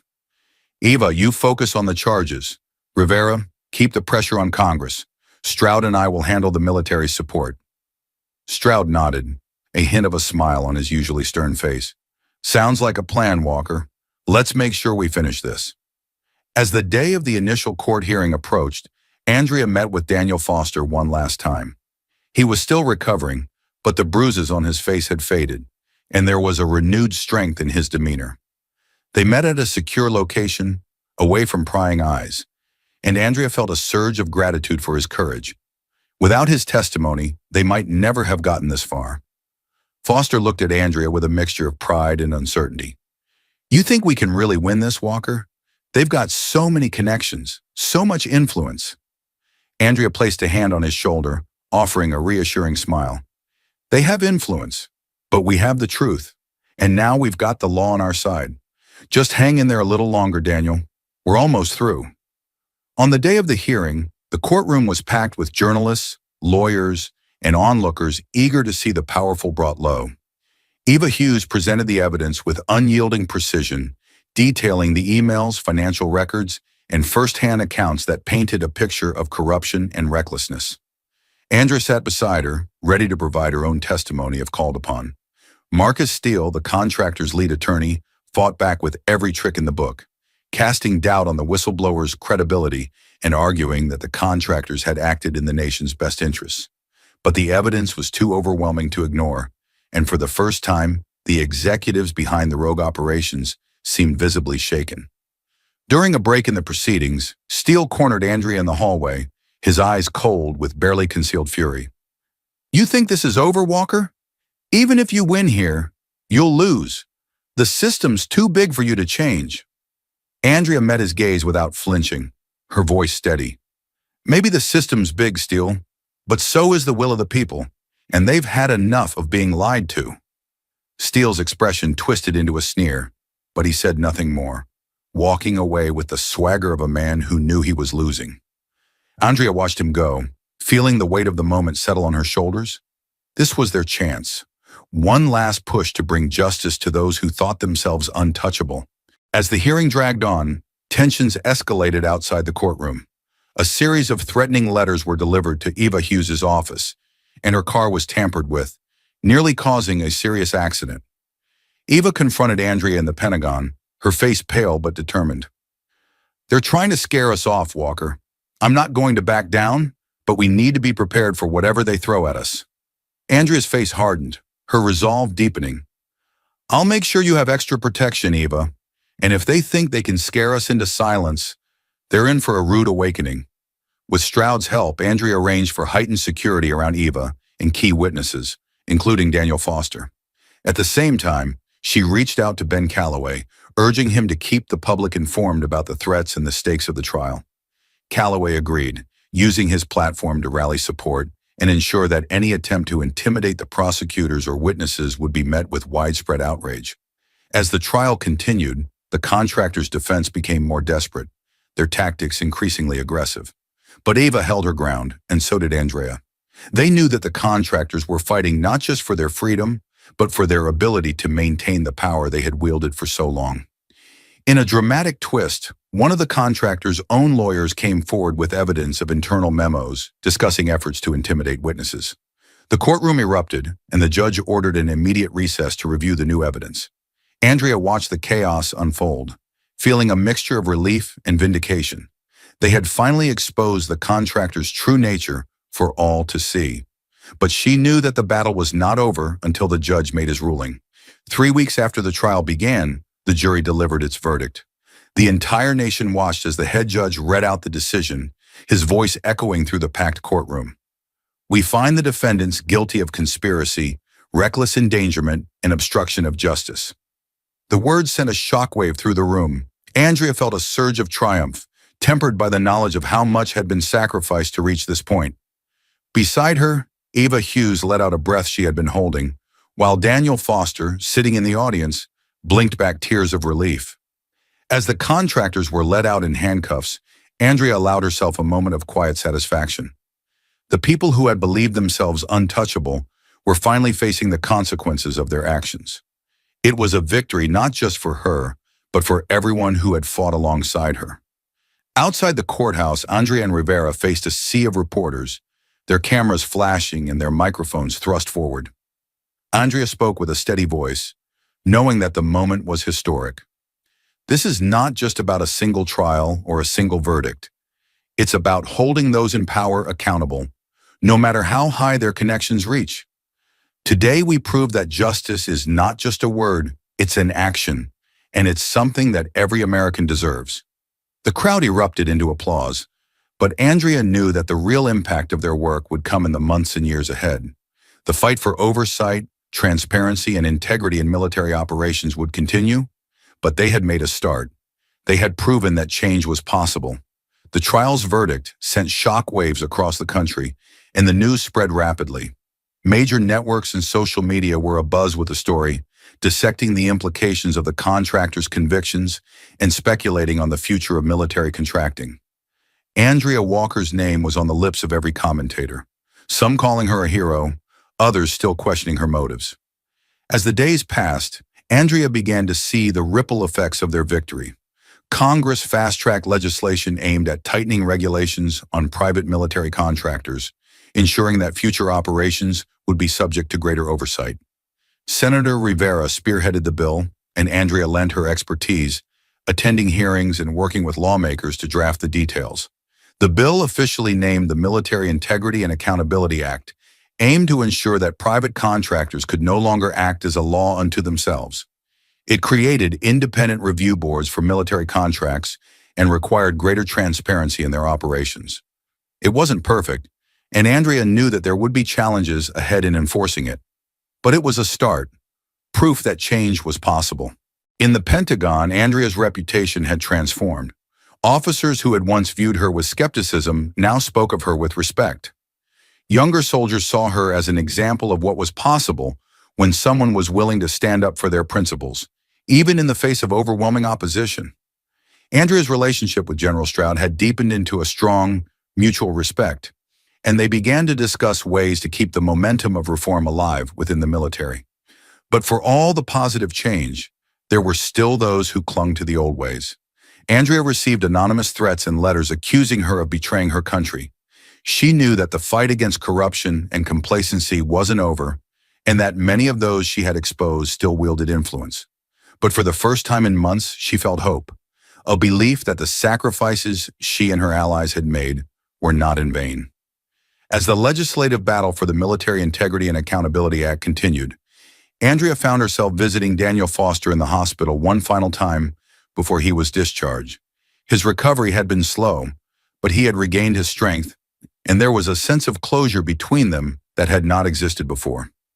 They sat together in the hospital garden, surrounded by the late spring blooms, the air carrying the scent of freshly cut grass. Daniel looked up at the blue sky, a faraway look in his eyes. "I never thought I'd make it through this, Andrea.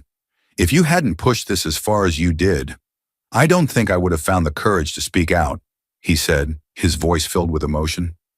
Andrea smiled softly, resting a hand on his shoulder. "You gave us the truth, Daniel. You're the one who put everything on the line when it mattered most. Don't ever forget that." They sat in silence for a while, each lost in their thoughts. Eventually, Daniel broke the quiet, turning to face her. "What are you going to do now, Andrea? The trial's over, the bill's moving forward. You've done what you set out to do." Andrea thought about it, feeling a mix of relief and uncertainty. "There's still a lot of work to be done, but I think I might finally be able to take a breath. Maybe spend some time thinking about what comes next." Daniel nodded, a small smile tugging at his lips. "You deserve that. You've earned it." As they said their goodbyes, Andrea watched him walk down the hospital steps, a sense of finality settling over her. She knew that they had both come out of this ordeal changed, stronger in some ways, more scarred in others. But they had also found a sense of purpose, a belief that standing up for what was right could make a difference, no matter the odds. A few weeks later, Andrea made a rare trip back to her hometown, a quiet town in rural Virginia. She hadn't been back since her parents' passing years ago, but something about the end of the trial had stirred old memories. Memories of why she had joined the military in the first place. As she drove down the familiar roads, past fields and old barns, Andrea reflected on her journey. She thought about the young woman she had been, eager to prove herself, to serve her country, to find a place where she could make a difference. She had found that place, but it had come with challenges she had never imagined. She pulled up to the old cemetery where her parents were buried, the wind rustling the oak trees that lined the path. She knelt down in front of their gravestone, running her fingers over the engraved names, feeling a sense of connection to the past that had guided her forward. "I wish you could have seen all this, Mom. Dad," she murmured, her voice catching in her throat. "I think you would have been proud. I hope I've made you proud." For the first time in a long while, Andrea allowed herself to cry. Tears of grief, of relief, of release. She sat there for what felt like hours, letting go of the pain she had carried for so long, until the sun began to dip low in the sky, casting the cemetery in golden light. When she finally rose, she felt lighter, as though a weight she had carried for years had finally been lifted. She turned back to her car, knowing that there was still more to do, but also knowing that she didn't have to carry it all alone. Back in Washington, the Military Integrity and Accountability Act passed the Senate by a narrow margin, with Rivera and Andrea watching from the gallery. The victory was bittersweet. There had been compromises, amendments that watered down some of the reforms, but the core of their vision remained intact. It was a foundation they could build on. After the vote, Andrea and Rivera stood outside the Capitol, watching the sun set over the Potomac. Rivera turned to Andrea, a tired but satisfied smile on her face. "Well, Walker, we did it. The law's not perfect, but it's a start." Andrea nodded, her expression thoughtful. "It's more than I thought we'd get when all this started. And it's not the end. There's still a lot of work to do." Rivera raised an eyebrow. "You're not thinking of leaving the Pentagon, are you?" Andrea shook her head. "I think I'm needed there more than ever. But I also want to start something new. a program to train younger officers, teach them about accountability, about the importance of integrity. We need to make sure that the next generation understands that leadership isn't just about power. Rivera's smile widened. I think that's exactly what the military needs right now, Andrea. Count me in when you need a civilian perspective. They shared a quiet laugh, feeling the weight of the moment settle over them. It wasn't a complete victory, but it was a step forward, a chance to build something new out of the rubble of what they had torn down. Months passed, and life began to settle into a new rhythm for Andrea Walker. The passage of the Military Integrity and Accountability Act had shifted the landscape of military contracting, forcing private companies to adapt to a new era of scrutiny. Andrea had returned to her role at the Pentagon, where she focused on implementing the reforms she had fought so hard for. But the challenges she faced were far from over. One crisp autumn morning, Andrea sat in her office reviewing a list of candidates for a new program she was starting. One aimed at training young officers in the principles of ethical leadership. She had called it the Vanguard Initiative, and it was her way of ensuring that the next generation of leaders would carry forward the values she had fought for. General Stroud knocked on her door, poking his head inside with a rare smile. "Got a minute, Walker?" Andrea looked up, waving him in. "Come on in, Stroud. What's up?" Stroud handed her a file, his expression turning serious. "You should see this. There's been a surge in lobbying efforts from some of the remaining contractors, pushing to weaken parts of the new law. They're regrouping, trying to get their influence back." Andrea flipped through the file, her jaw tightening as she read the details. "I knew they wouldn't go down without a fight, but I didn't think they'd try to undermine the reforms so soon." Stroud nodded. "They're going to push back, but we've got momentum on our side. If we can get more people on board with the Vanguard Initiative, we might be able to keep them in check." Andrea leaned back in her chair, considering the possibilities. She knew that the fight against corruption was never truly over, that it required constant vigilance and a willingness to adapt. But she also saw an opportunity to build something lasting, to create a culture of accountability that would outlast any one person's influence. "All right," she said finally, "let's double down on the Vanguard Initiative. We'll recruit the best and the brightest, and we'll show the old guard that we're not going back to the way things were." Stroud smiled, a look of pride in his eyes. "I thought you'd say that, Walker. Let's make it happen." The Vanguard Initiative began with a small group of 20 officers, each handpicked for their leadership potential and their commitment to integrity. Andrea personally oversaw their training, leading seminars on the importance of ethical decision-making, the balance between military strength and accountability, and the need for transparency in all aspects of command. She watched as the young officers, from diverse backgrounds and branches of the military, bonded over shared ideals and discussed how they could make a difference in a system that had often resisted change. Some of them reminded her of herself at that age, eager, determined, and unafraid to challenge the status quo. One evening, after a particularly heated discussion about the limits of autonomous technology, Andrea lingered in the classroom, watching as the officers continued debating among themselves. Lieutenant Carla Anderson, a promising Air Force pilot, approached her with a thoughtful expression. "General Walker, can I ask you something?" Carla said, her voice tentative but sincere. "Do you ever think that this will really change things? That we can build something that lasts?" Andrea considered the question, reflecting on all she had seen and endured. "I think change is slow, Carla. It doesn't happen overnight, and sometimes it feels like you're taking 2 steps forward and 1 step back. But I also believe that every step matters. The fact that you're asking these questions, that you're willing to challenge the way things are, that's the beginning of real change." Carla nodded, a determined look crossing her face. "I hope you're right, ma'am. I'm ready to do my part." As Carla rejoined her fellow officers, Andrea felt a flicker of hope. The Vanguard Initiative was still new, but she could see the potential in these young leaders, the possibility that they could shape a future where integrity and strength went hand in hand. It was a small start, but it was a start. Despite the progress being made with the Vanguard Initiative, the pressure from the remaining contractors continued to mount. One of the most powerful voices in the industry, Peter Lawson, a high-ranking executive who had managed to evade charges during the trial, became a vocal opponent of the new reforms.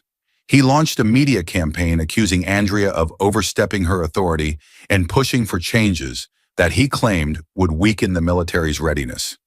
Andrea ignored the public attacks, but she knew that Lawson's influence was growing, especially among those in Congress who remained skeptical of the new regulations. When Lawson requested a private meeting with her, Andrea was wary but agreed, determined to hear him out. They met in a nondescript conference room at a secure location in Washington, D.C. Lawson arrived with a confident smile, but Andrea could see the calculation in his eyes. He was a man used to getting what he wanted, and he clearly believed he could bend her to his will. "General Walker," Lawson began smoothly, taking a seat across from her. "I appreciate you taking the time to meet with me. I think we both know that the current situation isn't sustainable. The contractors aren't happy with the changes, and we'd all be better off if we could find some common ground." Andrea leaned back, crossing her arms. "I'm always open to hearing new ideas, Lawson. But if you think I'm going to roll back the reforms, you're wasting your time." Lawson's smile tightened, but he didn't back down. "You're a smart woman, Walker. You know that the military needs the capabilities we provide. This whole investigation of yours, it's been disruptive, but it doesn't have to go any further. If you're willing to ease up, I can guarantee that my company will make substantial contributions to the programs you're passionate about." Andrea's eyes narrowed, her anger simmering beneath the surface. She had faced bribes and threats before, but hearing it come so brazenly from Lawson made her blood boil. "Is that a threat, Lawson? Because if it is, you're making a serious mistake." Lawson's expression shifted, his mask of charm slipping to reveal a hard edge. "Take it however you want, General, but you should know that we're not going to disappear just because you think you've won." Andrea rose from her chair, her voice cold and unyielding. "You're right about one thing. We won't disappear either. And if you think you can use your money and influence to keep things the way they were, you're the one who's in for a rude awakening." She left the conference room, feeling a rush of determination. Lawson's arrogance had only strengthened her resolve. She knew that he wouldn't give up easily, but she also knew that she had the power of the law and the support of those who believed in change on her side. In the weeks following her confrontation with Lawson, Andrea focused on fortifying the reforms she had helped put in place. The Vanguard Initiative began to attract attention from military leaders across the country, and other branches expressed interest in adopting similar programs. Andrea worked tirelessly to expand the training sessions, traveling to bases and delivering speeches about the importance of leadership grounded in accountability. General Stroud remained a close ally, helping her navigate the political minefields that came with implementing the new laws.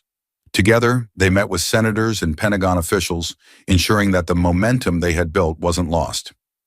One evening, after a long day of meetings, Andrea and Stroud shared a drink in his office, reflecting on how far they had come. Stroud raised his glass, offering a rare, genuine smile. "To change, Walker, slow as it is, stubborn as it can be, here's to the people who keep pushing." Andrea clinked her glass against his, feeling a sense of camaraderie that had been forged in the fires of their struggle. "To the ones who keep fighting, even when it seems impossible." As the night deepened, Andrea felt a sense of closure settling over her. She had fought her battles and made her mark, but now it was time to pass the torch to those who would carry on the work. She knew that the Vanguard Initiative would continue to grow, that new leaders would rise, and that the contractors would face a future where they could no longer operate in the shadows. The road ahead would not be easy, but Andrea Walker had never been afraid of difficult paths. As she left Stroud's office and stepped into the crisp night air, she looked up at the stars, feeling a sense of peace she had not known in years. She knew that her story was far from over, but she was ready to face whatever came next with the same determination that had brought her this far. A year after the verdict that had reshaped the landscape of military contracting, Andrea Walker found herself standing in front of a podium in the White House press room. The president had invited her to deliver a speech on the anniversary of the passage of the Military Integrity and Accountability Act, a recognition of her role in bringing about change. It was an opportunity for Andrea to address the nation directly, a chance to remind people why this fight had mattered so deeply. The room was packed with journalists, cameras rolling, and the air buzzed with anticipation. Andrea adjusted the microphone, glancing out at the crowd, feeling a mixture of nerves and resolve.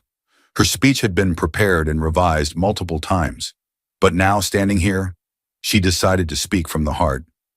"Good afternoon," she began, her voice steady but filled with emotion. "Today, we mark a year since the passage of legislation that changed the way our military operates. A year since we made the choice to put integrity and accountability at the forefront of our national security." She paused, allowing her words to sink in before continuing. "This has not been an easy journey. There have been challenges, setbacks, and moments of doubt. But what we have accomplished together is proof that change is possible, that the values we hold dear, honor, duty, and respect for human life, can guide us through even the most difficult times." Andrea's thoughts turned to Daniel Foster, to Senator Rivera, to the young officers in the Vanguard Initiative, and to the families whose stories had driven her to keep pushing for the truth. We owe a debt to those who have sacrificed so much, to the men and women who risked everything to stand up for what is right, and to the families who believed that their loss could lead to a better future. Her voice grew stronger as she addressed those who still resisted the reforms. "To those who say that we've weakened our military by demanding accountability, I say this: true strength does not come from unchecked power. It comes from the courage to face our mistakes and to build a system that reflects our highest ideals. We are stronger because we are willing to learn, to adapt, and to hold ourselves to a higher standard." The applause that followed was thunderous, and as Andrea stepped back from the podium, she felt a weight lift from her shoulders. It wasn't the end of her fight, but it was a moment of acknowledgement, a recognition that her efforts had made a difference. In the weeks following her national address, Andrea continued her work with the Vanguard Initiative, but she also focused on a quieter, more personal mission: rebuilding trust within the communities most affected by the contractors' actions. She visited cities across the country, meeting with families of fallen soldiers, veterans, and even communities in North Africa who had been caught in the crossfire of unregulated military operations. During one such visit to a small town in Virginia, she met the mother of a soldier who had died in an unauthorized operation led by contractors.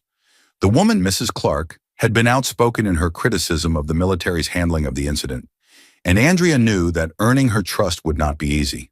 They met in a local community center, and Mrs. Clark's expression was guarded as she shook Andrea's hand. "I don't know what you think you're going to accomplish here, General Walker," she said, her voice tinged with bitterness. "It's too late for my son." Andrea nodded, feeling the weight of the woman's grief. "You're right, Mrs. Clark. I can't bring your son back, but I want you to know that we're trying to make sure this never happens again. The contractors who operated without accountability are being held responsible, and we've put new safeguards in place to prevent future abuses." Mrs. Clark looked at Andrea for a long moment, her expression softening slightly. "You really believe that what you're doing will change things?" "I do," Andrea replied, her voice filled with conviction. "And I know that if we're going to move forward, we need to do it together. I'm not here to ask for forgiveness, just for a chance to build something better." Mrs. Clark studied Andrea, then finally nodded. "All right, General, I'll give you that chance. Just don't make us regret it." They parted with a mutual, if uneasy, understanding, and as Andrea drove back to Washington, she thought about how many more conversations like this would be needed to heal the wounds that had been opened. But she also felt a sense of hope, a belief that trust, once broken, could be rebuilt with time and effort. Months later, Andrea organized a reunion at the Pentagon, inviting members of the Vanguard Initiative's first graduating class, as well as old allies like Senator Rivera and Daniel Foster. The gathering was a chance to reflect on the progress they had made and to look forward to what still lay ahead. As the officers mingled in the Pentagon's grand atrium, Andrea stood beside Rivera, watching as young lieutenants and captains discussed their plans for implementing the principles they had learned in their own units. She felt a sense of pride, knowing that these officers represented a new wave of leadership, one that was determined to carry forward the values she had fought so hard to defend. Rivera nudged her with a grin. "Looks like your program is a success, Andrea. I'm hearing good things about these kids. You're turning them into real leaders." Andrea chuckled, shaking her head. "They did that themselves, Rivera. I just gave them a place to start. But I have to say, it's a relief to see the next generation stepping up." Makes me feel like maybe all this work will outlast me. Daniel Foster joined them, looking healthier than he had in years, a cane in one hand but a wide smile on his face. If you two are going to keep patting each other on the back, I might start thinking I made a mistake letting you run this show, he teased. Andrea laughed, the sound light and genuine. We're just getting started, Daniel. There's still a lot to do, but seeing all of them here, it's a good reminder of why we started this fight. The evening passed in a blur of conversations, laughter, and memories, and as the gathering wound down, Andrea found herself standing alone by a window, looking out over the city. She thought about everything they had achieved and everything that still lay ahead.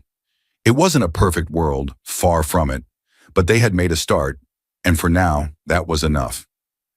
On a cool autumn morning, Andrea stood at the edge of the Potomac River, looking out at the rising sun. She had decided that it was time to take a step back from her role at the Pentagon to focus on new ways of making a difference.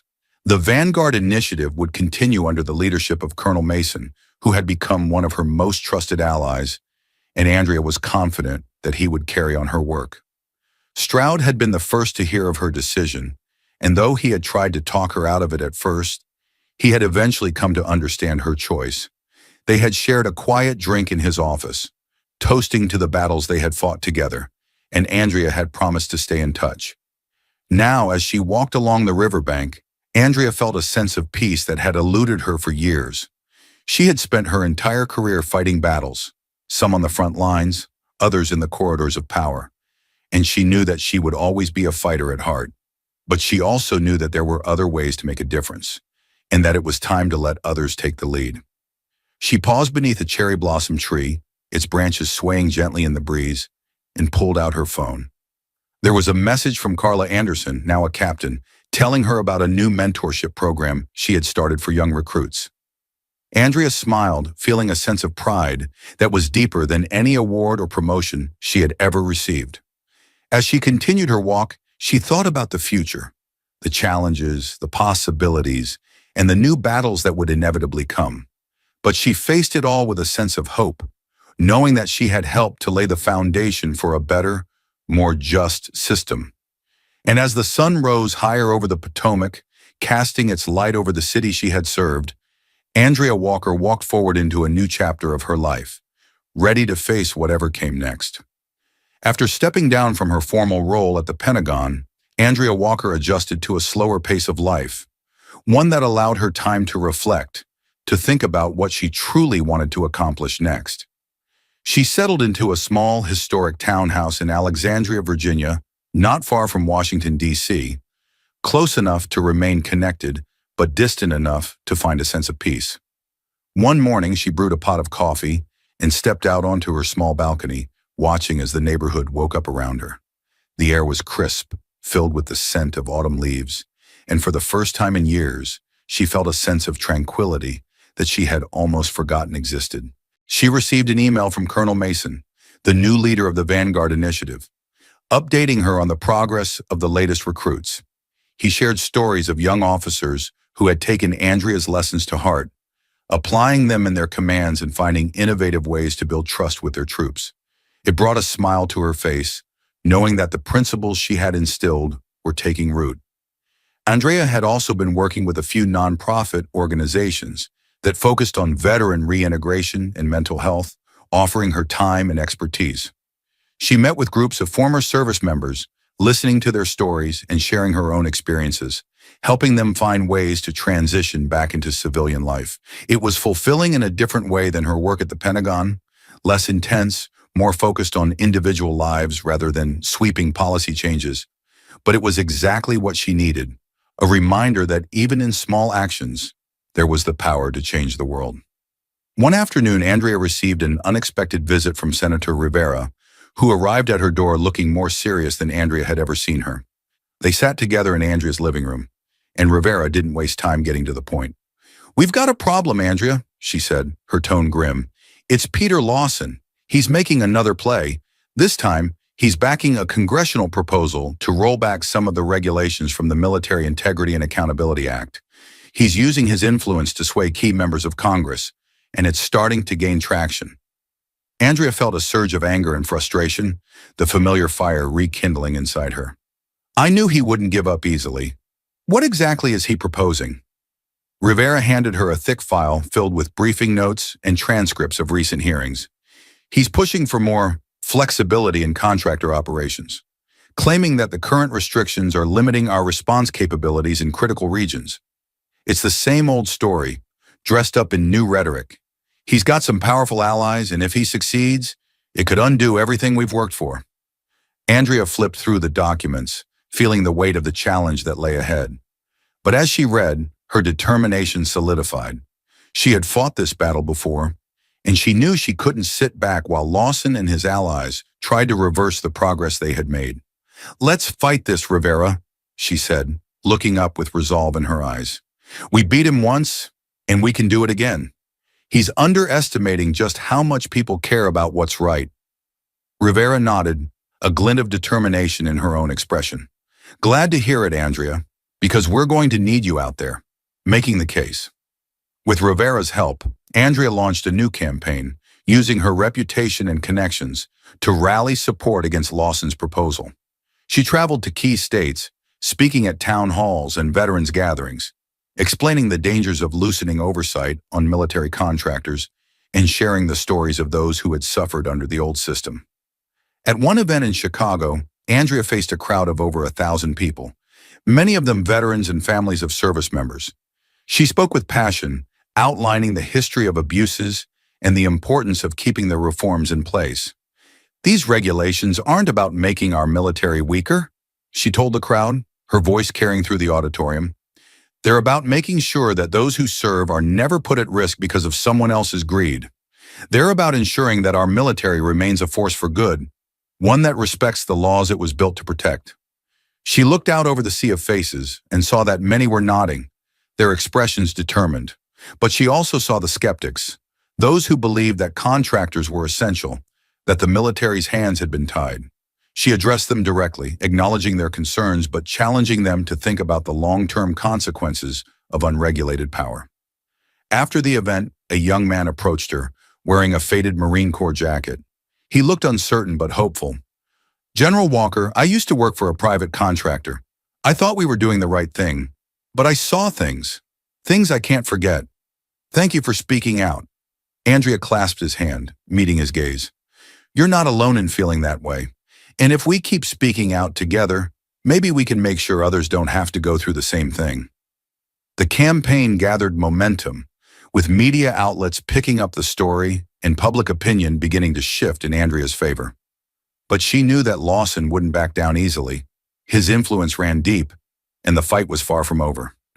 The day of the vote on Lawson's proposal arrived, and Andrea found herself back in the halls of the Capitol, standing alongside Rivera as they watched the proceedings from the gallery. The atmosphere was tense, and the stakes were high. If Lawson's allies succeeded, it would be a significant blow to everything Andrea had fought for. Lawson himself was on the Senate floor, making his case with practiced charm. He spoke of the need for efficiency, of the challenges facing the military, and of the need to unshackle private contractors to better respond to emerging threats. Andrea listened, her anger simmering as he twisted the truth to suit his own ends. When Rivera took the floor, she countered his arguments with facts and a direct appeal to the values that Andrea had championed. "This isn't just about policy," Rivera said, her voice ringing through the chamber. "It's about what kind of nation we want to be, one that values accountability or one that sells its principles to the highest bidder." The debate continued for hours, and as the final votes were tallied, Andrea held her breath, her hands clenched into fists. The room fell silent as the Senate Majority Leader read out the results. "The proposal to amend the Military Integrity and Accountability Act has failed to pass by a vote of 51 to 49. Andrea let out a breath she hadn't realized she was holding, feeling a wave of relief wash over her. She turned to Rivera, who gave her a weary but triumphant smile. They had done it, narrowly but decisively. As they left the chamber, Lawson caught Andrea's eye, his expression a mix of frustration and grudging respect. He didn't say a word, but Andrea knew that the battle between them had reached a turning point. He might continue to fight behind the scenes, but he had been dealt a serious blow, and his influence was waning. After the narrow victory in the Senate, Andrea Walker found herself returning to a life that was slower but still filled with echoes of the battles she had fought. The public campaign against Lawson's proposal had left her exhausted, but it had also strengthened her belief in the power of people coming together for a common cause. She knew that she had helped to preserve the integrity of the reforms, but she was aware of how precarious that victory was. One rainy evening, Andrea sat in her living room, a fire crackling in the hearth as she read through letters from people across the country. Some were from soldiers thanking her for fighting for their safety and well-being, others from families who had lost loved ones and believed that her efforts had given their tragedies meaning. But a few letters were more critical, accusing her of weakening the military, of betraying old alliances, of complicating the work of those on the ground. Andrea read each letter carefully, feeling the weight of every word, every perspective. She had always known that leadership meant making decisions that wouldn't please everyone, but it still stung to realize how deep the divisions ran. She thought about her parents, about the sacrifices they had made for their ideals, and wondered if they would have understood the choices she had made. As the rain pattered against the window, she closed her eyes, letting the memories wash over her. She thought of Daniel Foster's testimony, of Rivera's unwavering support, of Carla Anderson's determination to build a new kind of military. And she thought of Peter Lawson, of the arrogance in his eyes, the way he had tried to manipulate her into betraying her principles. Andrea had won this round, but she knew that Lawson and others like him would continue to fight from the shadows, always looking for a way to regain their influence. She understood that her role in this struggle would never truly end, even if she no longer wore the uniform. Yet as she sat there in the dim light of her living room, Andrea felt a sense of peace, a belief that, for all its challenges, the fight had been worth it. She had made a difference, and she had no regrets. One crisp winter morning, Andrea was surprised to hear a knock at her door. She opened it to find Carla Anderson standing there, bundled against the cold, her cheeks flushed from the chilly air. "Carla," Andrea said, smiling warmly as she ushered the young officer inside. "It's been a while. What brings you here?" Carla shrugged off her coat, her expression a mix of excitement and nervousness. "I'm on leave for a few days, and I thought I'd stop by. I've been wanting to thank you in person for everything you've done, for me and for the Vanguard Initiative." They sat together in Andrea's kitchen, sharing coffee and stories about their recent experiences. Carla spoke of the challenges she had faced leading her unit, of the tough decisions she had made, and of the moments when she had drawn on the lessons Andrea had taught her. "It's not easy out there, General," Carla said, her tone turning serious. "I thought I understood what it meant to be a leader, but every day I'm learning just how much I don't know. Sometimes I worry that I'll make the wrong call." Andrea reached across the table, placing a reassuring hand on Carla's. "You're doing fine, Carla. No one ever feels like they know everything. The best leaders are the ones who keep learning, who aren't afraid to admit when they need help. And from what I've seen, you've got that kind of strength." Carla smiled, her eyes bright with gratitude. "I just wanted to say that no matter what happens next, I'm going to keep fighting for what you taught us. And I hope I can make you proud." Andrea felt a lump rise in her throat, touched by the sincerity in Carla's words. "You already have, Carla, and I know you're going to make a difference out there, just like you already have." They spent the rest of the day talking, and when Carla left, Andrea felt a renewed sense of purpose. The future might be uncertain, but she knew that leaders like Carla would continue the work she had begun, carrying forward the values of integrity and accountability. Andrea's victory in the Senate had stalled Peter Lawson's efforts, but it hadn't ended his ambitions. In a final attempt to regain his influence, Lawson launched a smear campaign against Andrea, targeting her through back channels and anonymous leaks. He spread rumors that she had compromised national security, that her reforms had made the military weaker in critical regions. Andrea's phone began to buzz with calls from reporters, and social media lit up with speculation and conspiracy theories. At first, she tried to ignore it, trusting that the truth would prevail. But when the rumors began to affect the work of the Vanguard Initiative, causing some sponsors to back out, she knew that she had to respond. Rivera reached out, offering her support. "He's desperate, Andrea. He knows he's lost, but he's trying to take you down with him. We need to fight back, make a public statement." Andrea thought about it, feeling the familiar burn of anger. But she also knew that engaging directly with Lawson's attacks would only lend them credibility. Instead, she decided to take a different approach, one that focused on transparency and honesty. She called a press conference, inviting reporters to ask her directly about the accusations. Standing before the cameras, she answered every question with calm precision, refusing to be baited into anger. She spoke about the reforms, about the importance of accountability, and about the personal cost of standing up for what was right. "I've never claimed to be perfect," Andrea said, looking directly into the cameras. "I've made mistakes just like anyone else, but I have always acted in the best interests of the men and women who serve, and I will continue to do so, no matter how many people try to silence me. If anyone wants to question my decisions, they're welcome to do so, but I won't be intimidated and I won't back down." The response was overwhelmingly positive. Supporters rallied behind her, and the smear campaign lost momentum. Reporters began to dig into the sources of the rumors, uncovering ties to Lawson's allies and further discrediting his efforts. When Andrea saw the headlines the next day, she allowed herself a small, satisfied smile. She had chosen the high road, and it had paid off. Lawson's influence continued to erode, and Andrea felt a sense of closure she hadn't thought possible. Months passed, and as the dust settled from her battles with Lawson, Andrea received an invitation from a university in Virginia to join their faculty as a visiting professor.